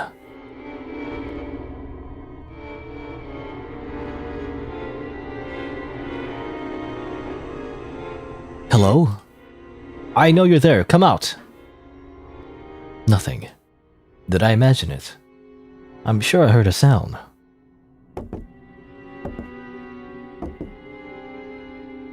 The sound came again, but thicker, heavier, clunking along the wooden floorboards. Arthur continued through the house, heartbeat growing faster, louder, more erratic with every step. His grip never left the hefty weight of the wooden cane. Do you know how to use it, Arthur? Isn't it like a martial art involving using, like, sticks? I don't know. I'll teach you never to lie to me again, boy. I didn't, I swear it. Then who left it out in the rain? This book was worth more than your sorry hide. But the cane seemed to grow heavier in his hand, then warmer, then white-hot like a flame. Arthur jerked and dropped it from his hand. It landed on the floorboards with a thud. He brought his searing hand to the candlelight. It was burned straight through the bone, leaving ruined, melted flesh on his blackened skeleton. Fire engulfed his body. His skin melted from his flesh, crisping and jarring. He let go of the candle, screaming. The tiny flame licked at the wood and set it alight. Everything turned to smoke and fire and dust. Arthur tried to run, to scream again, but black smoke filled his lungs. His body felt like it was buried in earth. Hot, burning earth. Nothing was left of him now but bones and ash. And then there was nothing left at all. Nothing but darkness. And the sound of that infernal cane. Arthur Hope's remains curled up on the floor, writhing like an insect, uttering pitiable, choking cries that sputtered into rasping gasps. And there as he lay on the floor, in the corner of his eye, blurry, barely visible, like a photographic negative, an after-image, a phantom. A figure stood, ghostly white. Hello. Oh, Part 4, Portrait of a Ghost. Okay. Also, I guess, bye, Aki, by the way. Just want to mention that. But it's time for Part 4, Portrait of a Ghost. So, did any of that happen, or... Okay, well, I guess it was just a dream. We woke... don't you hate it when you wake up and and then strange things happen, and then turns out you were still asleep, and then you wake up again, And sometimes it happens like 10 times in a row. You wake up, and it's like, oh, okay, it's morning time. Actually, I'm still in a dream. And then you wake up, and then, oh, actually, okay, now I'm awake, right? And then you wake up again, and it's like you're just stuck in an infinite loop of dreaming. You always just dream about waking up, but then you're not actually awake. It's annoying. Anyway, Arthur Hope awoke at dawn in his bed. He lay silently, heart still racing as the faint ruby light traced his face. He breathed in and then out, slowly until his heartbeat steadied. Then he gingerly sat up and rubbed his eyes. I haven't had dreams like that since the old man. Well, not in a long time. He felt beside his bed. The familiar terrible weight of that old wooden cane rested in the same spot it always did. A quick look in the mirror as he dressed confirmed that his body and skin remained intact and unburned, and he was none the worse for wear, save for a dark shadow blooming around his eyes. That morning, he skipped his usual perusal of the paper and crept up to his study, unearthing a pen and ink and an old journal from his drawer instead. Familiar old handwriting and scribbles peeked out from the pages. Why am I so shaken up that I returned to this? It's a shame no one's invented a camera that can capture dreams yet. That's actually a good point. It would be interesting. And then again, you do some weird things when you're in a dream. I feel like sometimes illegal, but also surreal and doesn't make any sense. Obviously, usually, I don't know. I don't know. I'm just thinking, what if you just dream yourself just murdering people? But, it's not real. It's you're just dreaming about it accidentally. So, I don't know. I wonder if there's the dream police, People can, record your dreams. You do something illegal in your dreams, get arrested, and you go to dream jail. I don't know. Anyway. But yeah, I was gonna say that's a good point. No one's really invented a way to capture dreams. I think there's been experiments, where you can capture brain signals, right? You can see brain signals, parts of your brain being active when you're dreaming and all that. But obviously, it doesn't really form an image necessarily.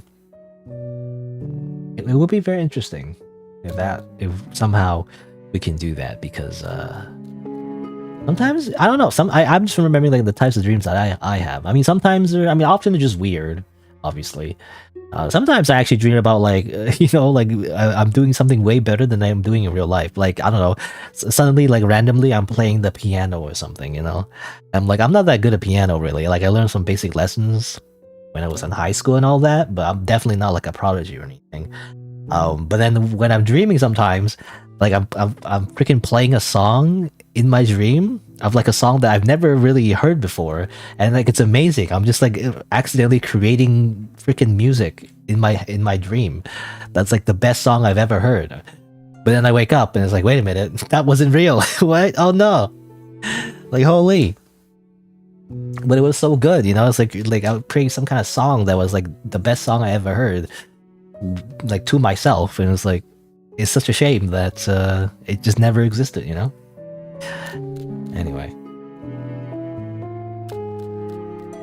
Continue. But I suppose then there'd be no need for poets. Alright. The hours passed by, and yet the previous night had left him in such a daze that it was only after he sent off a tearful client in the late afternoon that Arthur remembered the strange girl and her odd requests. Damn it. It's cloudy out, but there should be enough light to get a print. Arthur carefully set the glass plate in the printing frame, secured a sheet of albumen paper against it, then closed the case and set it by the windowsill. Now to let it sit. It was as the last rays of sun faded that Arthur Hope pulled the image from the frame and stared straight into the face of a corpse. Okay. I mean, there's a perfectly reasonable scientific explanation for this, you know? Totally. I mean, he did try to like print the, you know, the plate or whatever in the late afternoon, maybe? I don't know. Anyway. What in the? Negative looked fine when I put it in. Did I expose it on the wrong plate? But none of my ghosts look like this. That girl, Edith, she must have tampered with it. I guess it's a possibility, assuming that wasn't a dream. She did actually break in our house, I don't know. But why? What does she want with me?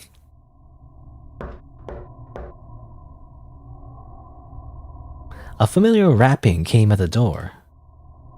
Arthur stared at the doorway with a sick feeling in his chest.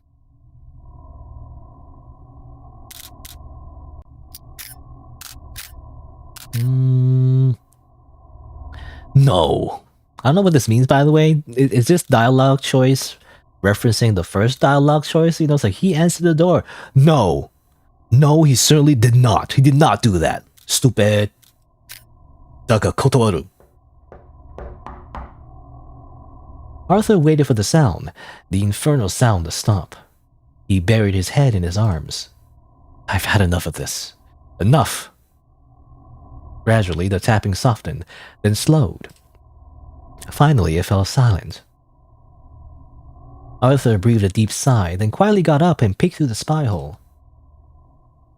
Nobody was there. No girl in green satin. Not a single soul. Arthur gritted his teeth and turned away. Why are you so upset? Yeah. The girl who stood in the sitting room wore no bonnet or day dress. Dirt and soil and damp, dark stains clung to her bare feet and rotted, ruined nightgown. Her skin clung to her flesh in patches, pieces of it eaten away and rotted to the bone. Her long hair was matted in thick tangles. Her eyes were gaping hollows. Hard to see that. Kind of a blur, very smudgy. Someone in your profession certainly startles easily. Miss Harper. What do you want? This isn't funny. Certainly not. You know, she kind of reminds me of, I don't know, for some reason she reminds me of, what's her face? Marina, I think is the right name. I want to say Maria for some reason. Marina from Fear and Hunger, which I never played on stream. Fear and Hunger 2. I played the first one. I never really played the second one because I was waiting for it to be done and complete. But then, you know, it's taking a while.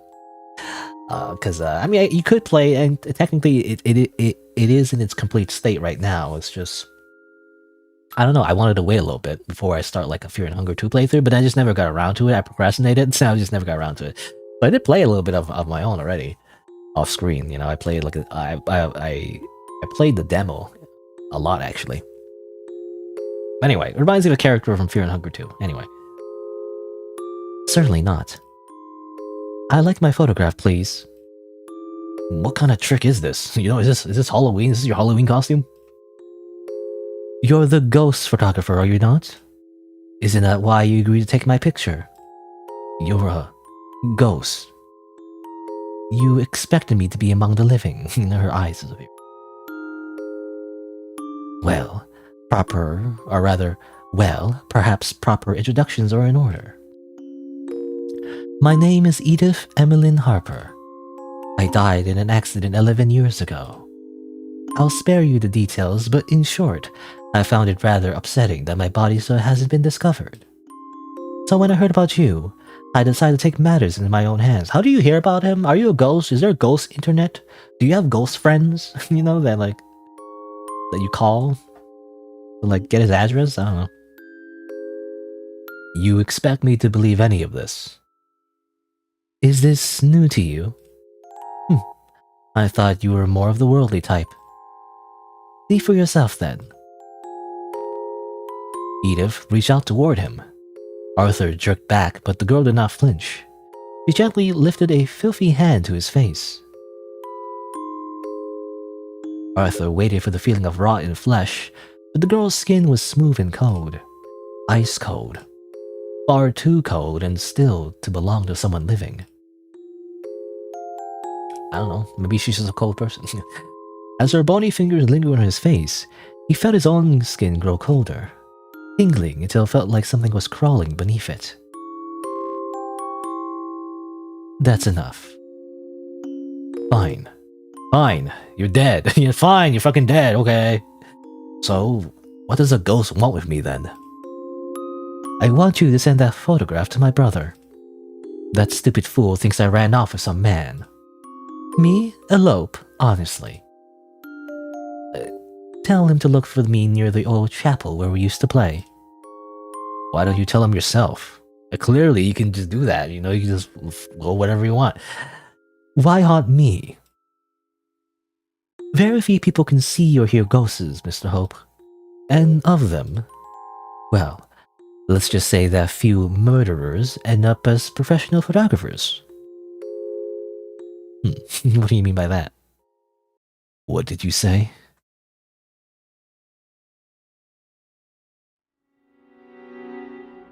There was only one thing in common between the people who could see or hear Mr. Hope. They'd all killed before. I see. Part 5, Memento Vivari. I was wondering about his relationship with his uncle, though. It seems his uncle was very abusive. You know, hit him with his cane and all that as a kid. I wonder, you know, maybe he had a hand in his uncle's death. Possibly. Anyway. Arthur Hope wasn't always a charlatan. Once, he'd been a penniless young man struggling to make an honest living, and often had to supplement his income through other means. When one day, a letter arrived from his elderly uncle, requesting his assistance around the household due to the old man's ailing health, young Art packed his few belongings and headed to what he hoped would be a welcome reunion. That hope will quickly be dashed, ironically. His Hope, his name. They never killed anyone.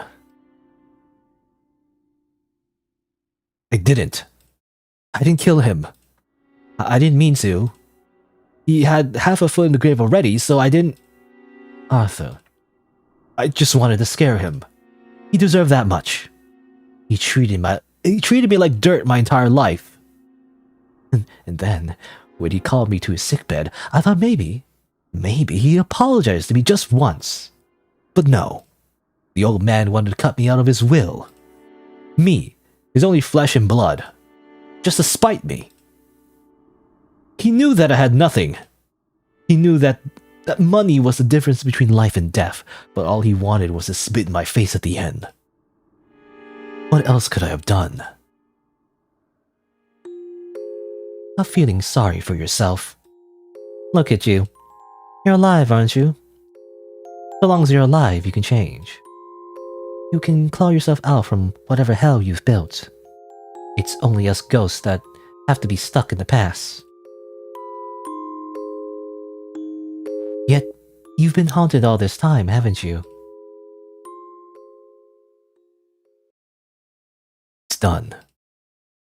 I signed it in your name, so be sure to open it. Thank you.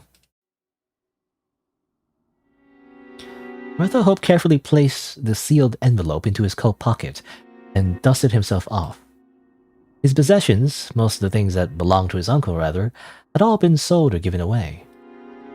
Pale daylight filtered through the curtains onto an almost empty room. The house felt like a ghost of itself. Arthur picked up his worn leather suitcase, packed with the few belongings he first arrived long ago, and checked that the envelope was still in his pocket.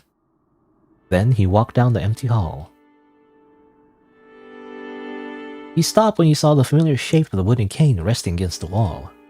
He briefly picked it up, feeling its weight, ran his fingers along its aged surface, then sighed and set it down again.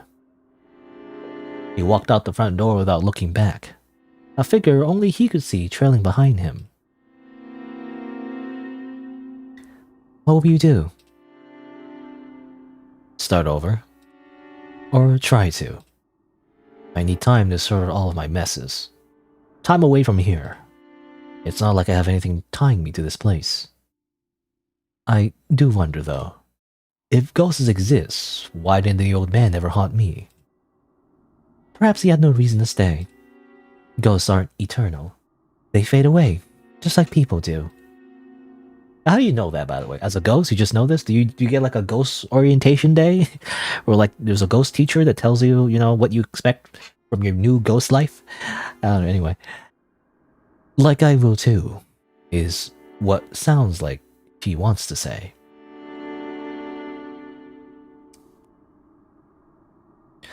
Arthur exited the post office and decided to walk to the harbor. The air was cool and damp.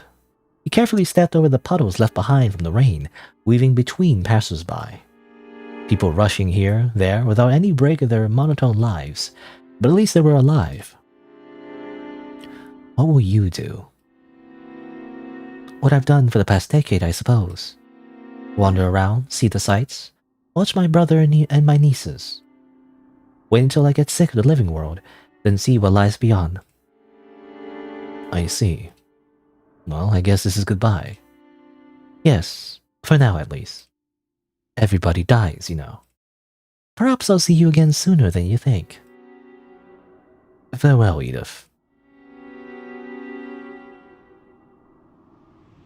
As the ship pulled away from the harbor, Arthur spotted a familiar face amongst the passengers on deck.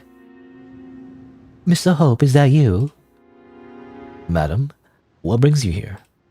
I'm returning home to see my family. I know my dear Samuel wouldn't want me to be all by myself. But what about you? I'm doing some traveling. Oh, just a moment. You have a bit of dust on your shoulder. As the young man's attention was diverted, Arthur deftly slipped a wad of banknotes into her pocket.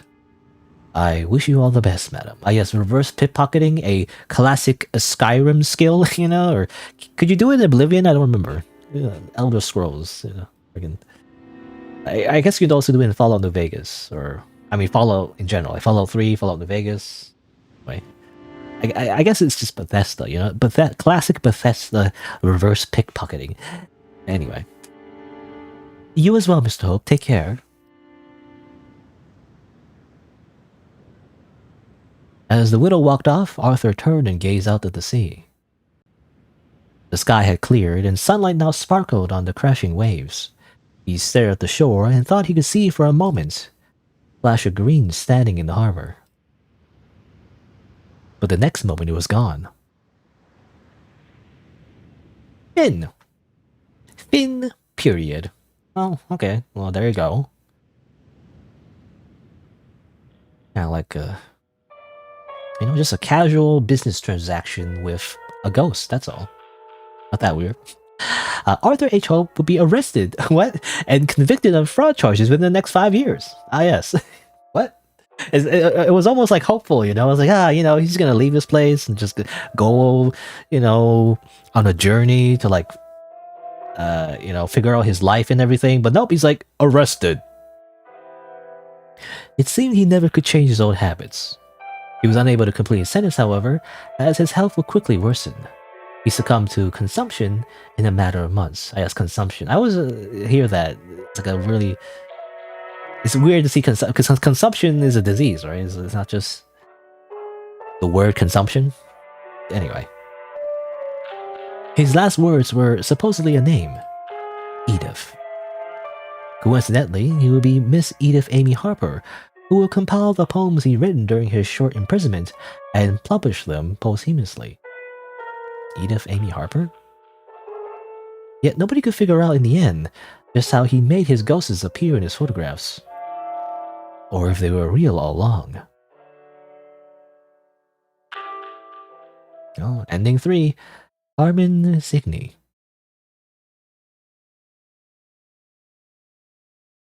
I guess we got a ending. Kind of like a neutral ending, I felt like, but also we got freaking like at the end. It was like I feel like that's a meme, isn't it? Like it starts out like it's just a normal ending, and then you see the credits roll, and thus the characters they all freaking died off screen. You know, it's like what? Oh, anyway. All right, but apparently I mean, according to here, it says like there's 4 endings. Yeah, I'm missing at least 2 more endings, so I guess we should go back. There's an ending guide I just clicked on. Also new ending? What do you mean new ending?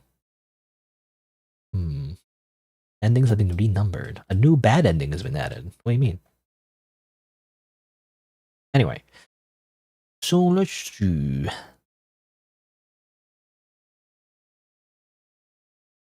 Swan Song, I guess?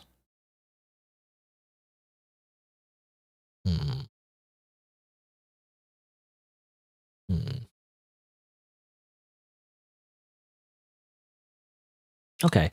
I think the reason I didn't get ending 2 is because I didn't pick the option to like let her go, I guess. Because I picked the option to like care, I guess.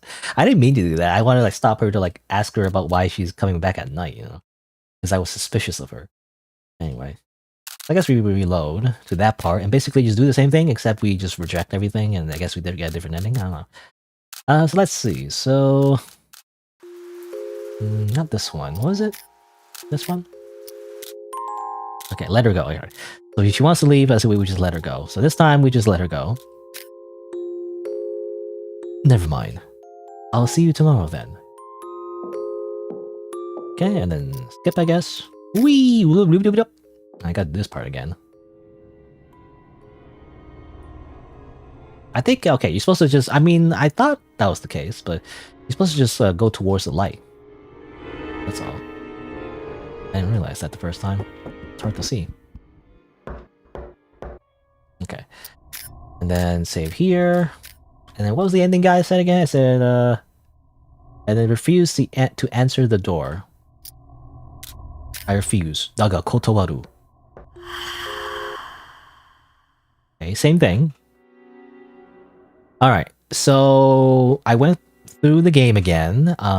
This time I made some slightly different choices. Basically, I mean, the biggest choice was basically not caring, you know, when she starts to leave. We just let her go. I don't ask about, you know, anything about her. I guess in a way that indicates that Arthur doesn't care about her as much, at least in this route. So let's see what happens. Part 5, Memento Mori. So it goes over here. So after the whole conversation about, you know, with the ghosts and everything, we'll go back to this chapter and it says, Arthur Hope wasn't always a charlatan. Once, he's simply been a desperate man. Once. Now, that was no longer the case. Nobody looked twice at the well-dressed gentleman with twinkling blue eyes, even though he was far too young to need the heavy walking stick he carried as he trapezed, urn in hand, to the shore side. There, he tossed the pile of ashes into the sea. Then he turned and walked back the way he came.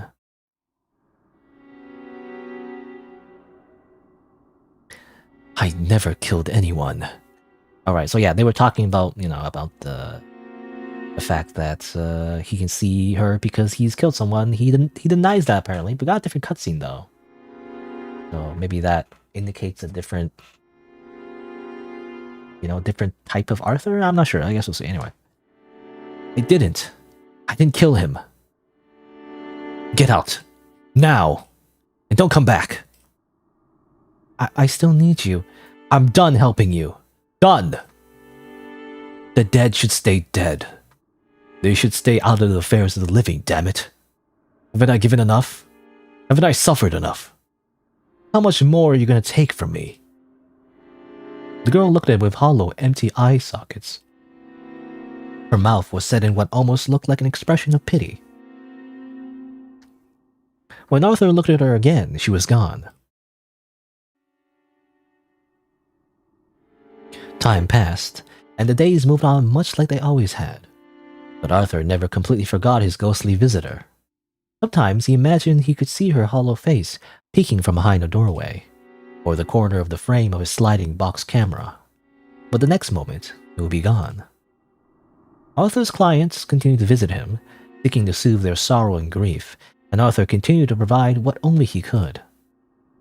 And he might have done so for a long time, if not for the one ghost that turned out to be quite alive. A distraught young woman had visited him after her beloved had died at sea. His ship sunk beneath the waves.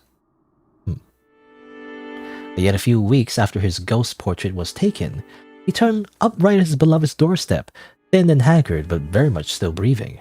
Ah, okay, so I guess technically he took a ghost, like a ghost picture, but like there was no ghost, like he's not dead. It seemed that after his ship his ship sank, the sailor miraculously washed up on a desert island. You know, what are the chances? Where he survived off of kelp and rainwater for some weeks before finally being rescued. Soon, people began to talk, and more inconsistencies in the spirit photographs came to be noticed, until finally one day, an angry crowd formed at Arthur's doorstep. But by then, the confidence trickster had fed. Arthur Hope was never seen or heard from again. Indeed, the name Hope soon became forgotten, as other so-called spiritualists and mediums followed in his footsteps, claiming to speak to the dead or hear otherworldly voices. Most of them were frauds.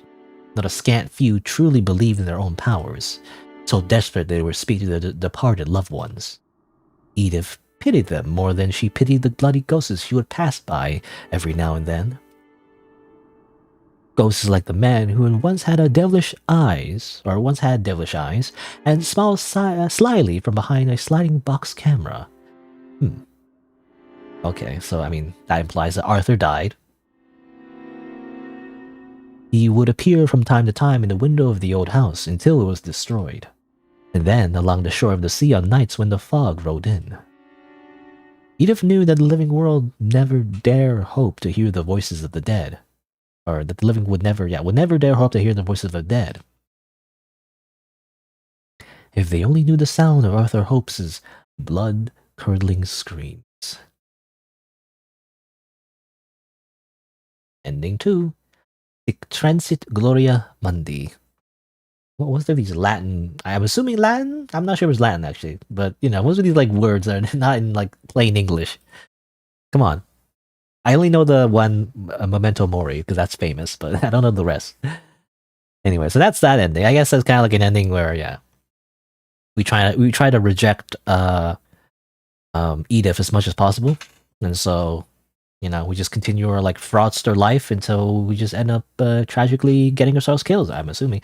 I don't know. I mean, I don't know how he died. Did he die? I mean, I don't know. Like, it's just left ambiguous, you know, how he died. But I guess eventually he died, and you know, like obviously he's still like wandering as a ghost because he has a lot of regret, you know, and anger about his own life. So he's not satisfied, obviously, even though he got money and everything. He's still unsatisfied about his own childhood, you know, and everything, right? So anyway. But let's see. So what's a different one? I think I got ending 3 the second time, technically, right? So I just need to get ending 4 in that case. So basically, we need to just do the same thing, except we need to answer the door every single time.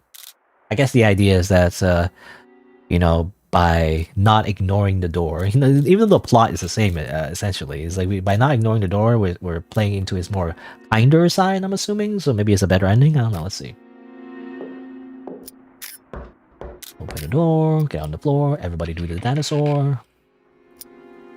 Can I help you, miss? Surprisingly lovely. Okay. Cheer up.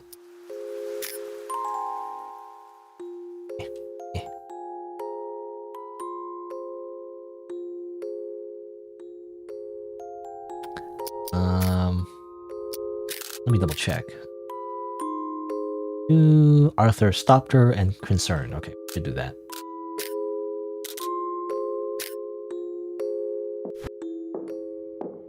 I feel like this is the one where we date a ghost. I don't know. It turns to a dating sim. We date a. I was gonna say a 10-year-old ghost, which sounds weird, but you know she's been dead for 10 years. Anyway, I think, or is it 10 years, 11 years? Can't remember.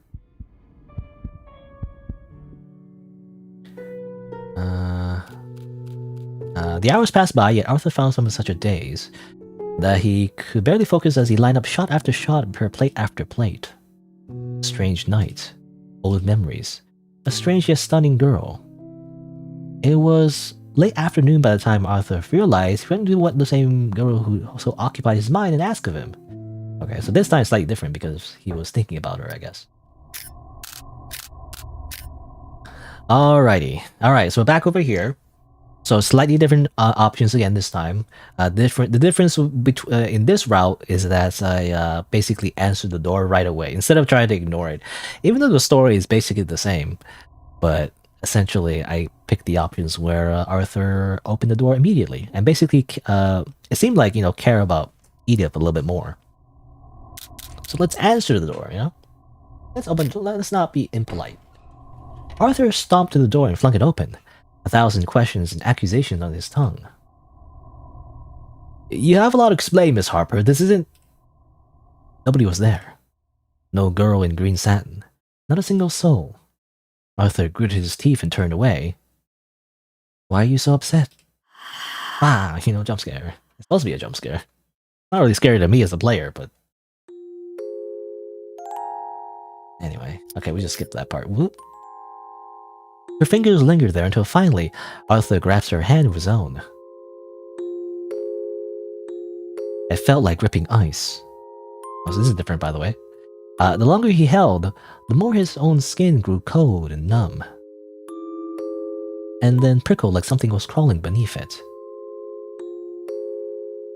That's enough. Okay, so...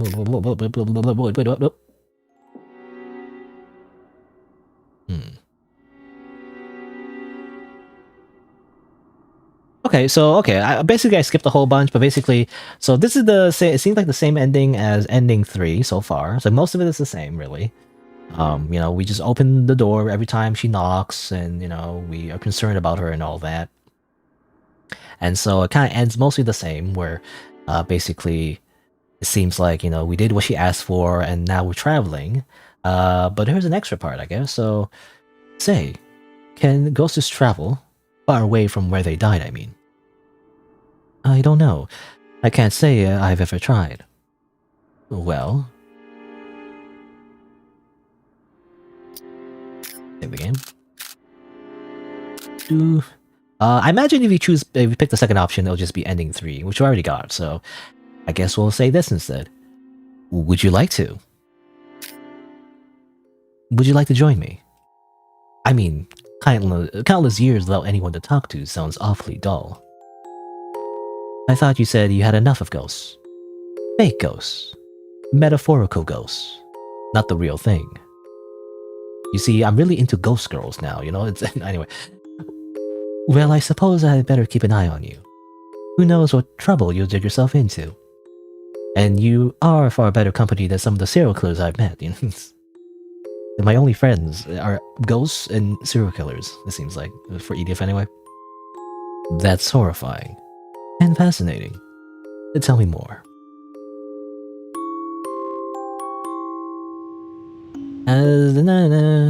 Okay, same thing over here. And then, yeah, we meet the widow again, and then... Oh, and then goes here. Edith? The girl has stepped away to watch the sea, transfixed in the deep blue that stretched towards the horizon. The sky had cleared, and sunlight now sparkled on the crashing waves. Arthur stood beside her quietly and gazed out as the ship slowly sailed away from the shore. If he were a poet, he might have tried to describe the color of the sky or the depths of the water breaking around them. But he only sighed and felt a little sorry that his sliding box camera hadn't fit in his case. Finn! Okay, so the biggest difference there is that instead of traveling alone and then, getting caught and put in jail 5 years later, I guess we'll see what happens actually. Does the same thing happen again? I don't know. Oh no, something happens. Well, he did. I guess he still dies, but at least he didn't go to jail, I guess. Arthur H. Hope would succumb to consumption within a decade, but only after writing a series of beloved mystery novels that featured a cunning detective and his unusual companion, a ghost. So yes, they go on little adventures. Is what happens. She's like the sidekick. It's so like, I don't know. It's just such a obvious setup, for like a TV show or something. Like him like, trying to be like freaking Saul Goodman, trying to like trick people, con artist out, and he has a supernatural ghost partner that floats around. I don't know. Anyway, he became known for his odd habits, including carrying a sliding box camera around with him, and seemingly always talking to himself like a crazy person. His last words were supposedly a name, Edith. To his dying day, he never revealed just how much he made his ghosts appear in his photographs. Some believe they were simply real all along. Ending for Carpe Diem. What's that mean? That's a very familiar phrase. I see it a lot. I don't really even know what it means, actually. Carpe Diem? Carpe Diem? Oh, anyway. So there you go. I guess that's the best ending. Basically, be nice to the ghost waifu, and she'll hang out with you, and then you go on cool adventures until you die, like a 10 years later or something, to disease, but like, don't worry about it. It's fine. I feel like the assumption there, or not the assumption, the implication there, because she mentioned before, like, when, everybody dies, Arthur. I think probably it's like, even though he dies and everything, he probably just becomes a ghost and everything, and they just continue to hang out, at least for like several decades later, until they get bored, I guess. I don't know. And then they go to heaven. Something like that. I don't know. Kind of a very optimistic ending. For the most part. Anyway. But there you go. That's the game. Overall, I liked it, actually. Why did I have so much prejudice against this visual novel? Because I thought it was going to be like Victorian style type prose, whereas like verily, or something like Shakespearean, like verily, thus are a fool, Hamlet. No, something like that. Where it's like super flowery, super descriptive, and overly worldly. And it's a little bit like that, to be honest. Like sometimes when you see the like paragraphs of like descriptions and all of that, sometimes they spend a long time, the writer anyway, they do the cliche thing that almost every writer does, where they just kind of explain how the characters look and things like that. In my opinion, you don't have to do that, especially, it's just too much of a cliche, I feel like, when you're introducing a character and you describe their eyes and the way their hair looks and all that. We already got that from the visual information in the visual novel, I feel like. Like, you only need that if you're writing a book. But in a visual novel, I feel like you don't need that. Now, that doesn't mean you can never use descriptive text. I think description is good when you want to emphasize a certain scene, when you want to slow down the scene. But I find the problem with a lot of writers, at least with indie visual novels, is that they do it too much, but it feels like the entire scene is always too slow, you need to balance it, And I feel like, again, like it's kind of too cliche to like just describe a character. Every time a new character is introduced, you describe their eyes and how they look and how they smell. I was like, I don't know. I think that's too much, but it's not too bad. I would say I don't really mind that too much. It's only if they do it like, like 10 times or whatever, and like it's like a 50 paragraph description of the character. It's like, again, I feel like you don't need that because for visual novels anyway, it's not necessary. You don't need to write it like a book. But overall, I did like it. I like how the story went. It was an interesting twist as well. You kind of learn about the characters, right? The way they act, around each other, and a lot of subtext, right? Of like implications of like their backstory and all that. It's interesting. I like that how the characters develop basically. And do you call it character development? Because when you say character development, it's more like usually like a TV show or something is when the character like becomes something else, right? When they like grow stronger or become more confident, stuff like that. Or even like the other way around, where like a good guy becomes a bad guy or something, become a villain. But not in that sense. It's more so like I don't know what you call it, like character exploration, I guess. It's like a character is a character, right? But like it's interesting to see the character fleshed out from the reader's perspective, right? To learn more about the character as depending on the way they act and their personality and things like that.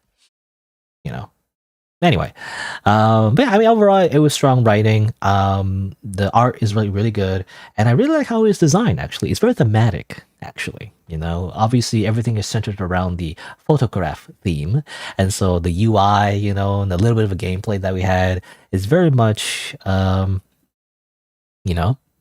theme. It's like it's a very like consistent design, which is like really good. Basically, it's very professional.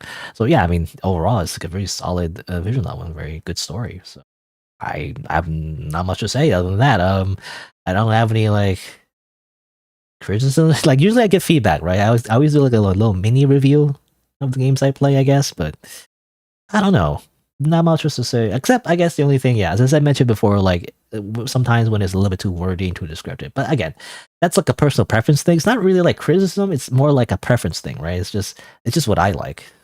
Like do you like the color blue or red? It's like it's subjective, right? So like it's not really a complaint about the game. It's just more so it's just what I prefer. And again, to be fair, it wasn't like that like 100% of the time. It still felt like it was an engaging story. The writing was still like interesting enough for me to like read through it all and everything. And I don't know. I felt like good. I felt like it was just good writing. I don't know what else to say besides that. But yeah, very good. I like it. It's definitely like in terms of horror, I guess. I mean, the only thing for me was, I guess, the way she was drawn. You see a little portrait when she was all bloody and, she has no eyes and everything. That's a little, like, creepy and horror-esque, I guess. But that was the only part that felt like horror. Look at the rest of it. I mean, to me, like ghosts, I guess. It's just the idea of ghosts. It doesn't feel like horror to me. It feels more like supernatural, It feels more like a super... I don't know what we call it. Like in like a TV show where, like, it's like, I don't know, Casper the Friendly Ghost, where it's like yes, there's like undead people and all that, but like it's not really taken that seriously. I feel like it's like, oh, there's just ghosts, whatever. I don't know, just get over it pretty quickly. So it's kind of like that kind of feeling. I'm not sure how to describe it. Like it's not really like super scary. Basically, there's a ghost spooky. It's spooky. That's the word for it. Spooky. Spooky to me is like.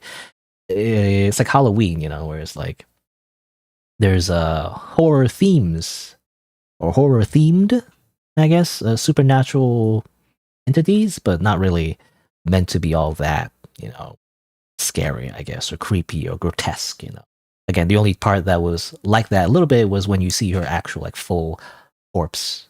And it does make me wonder, though. I mean, I guess it was never really explained. I guess it doesn't need to be explained, but I do wonder how she died. I'm assuming she got killed by some random serial killer. Just hello, I'm Mr. Serial Killer.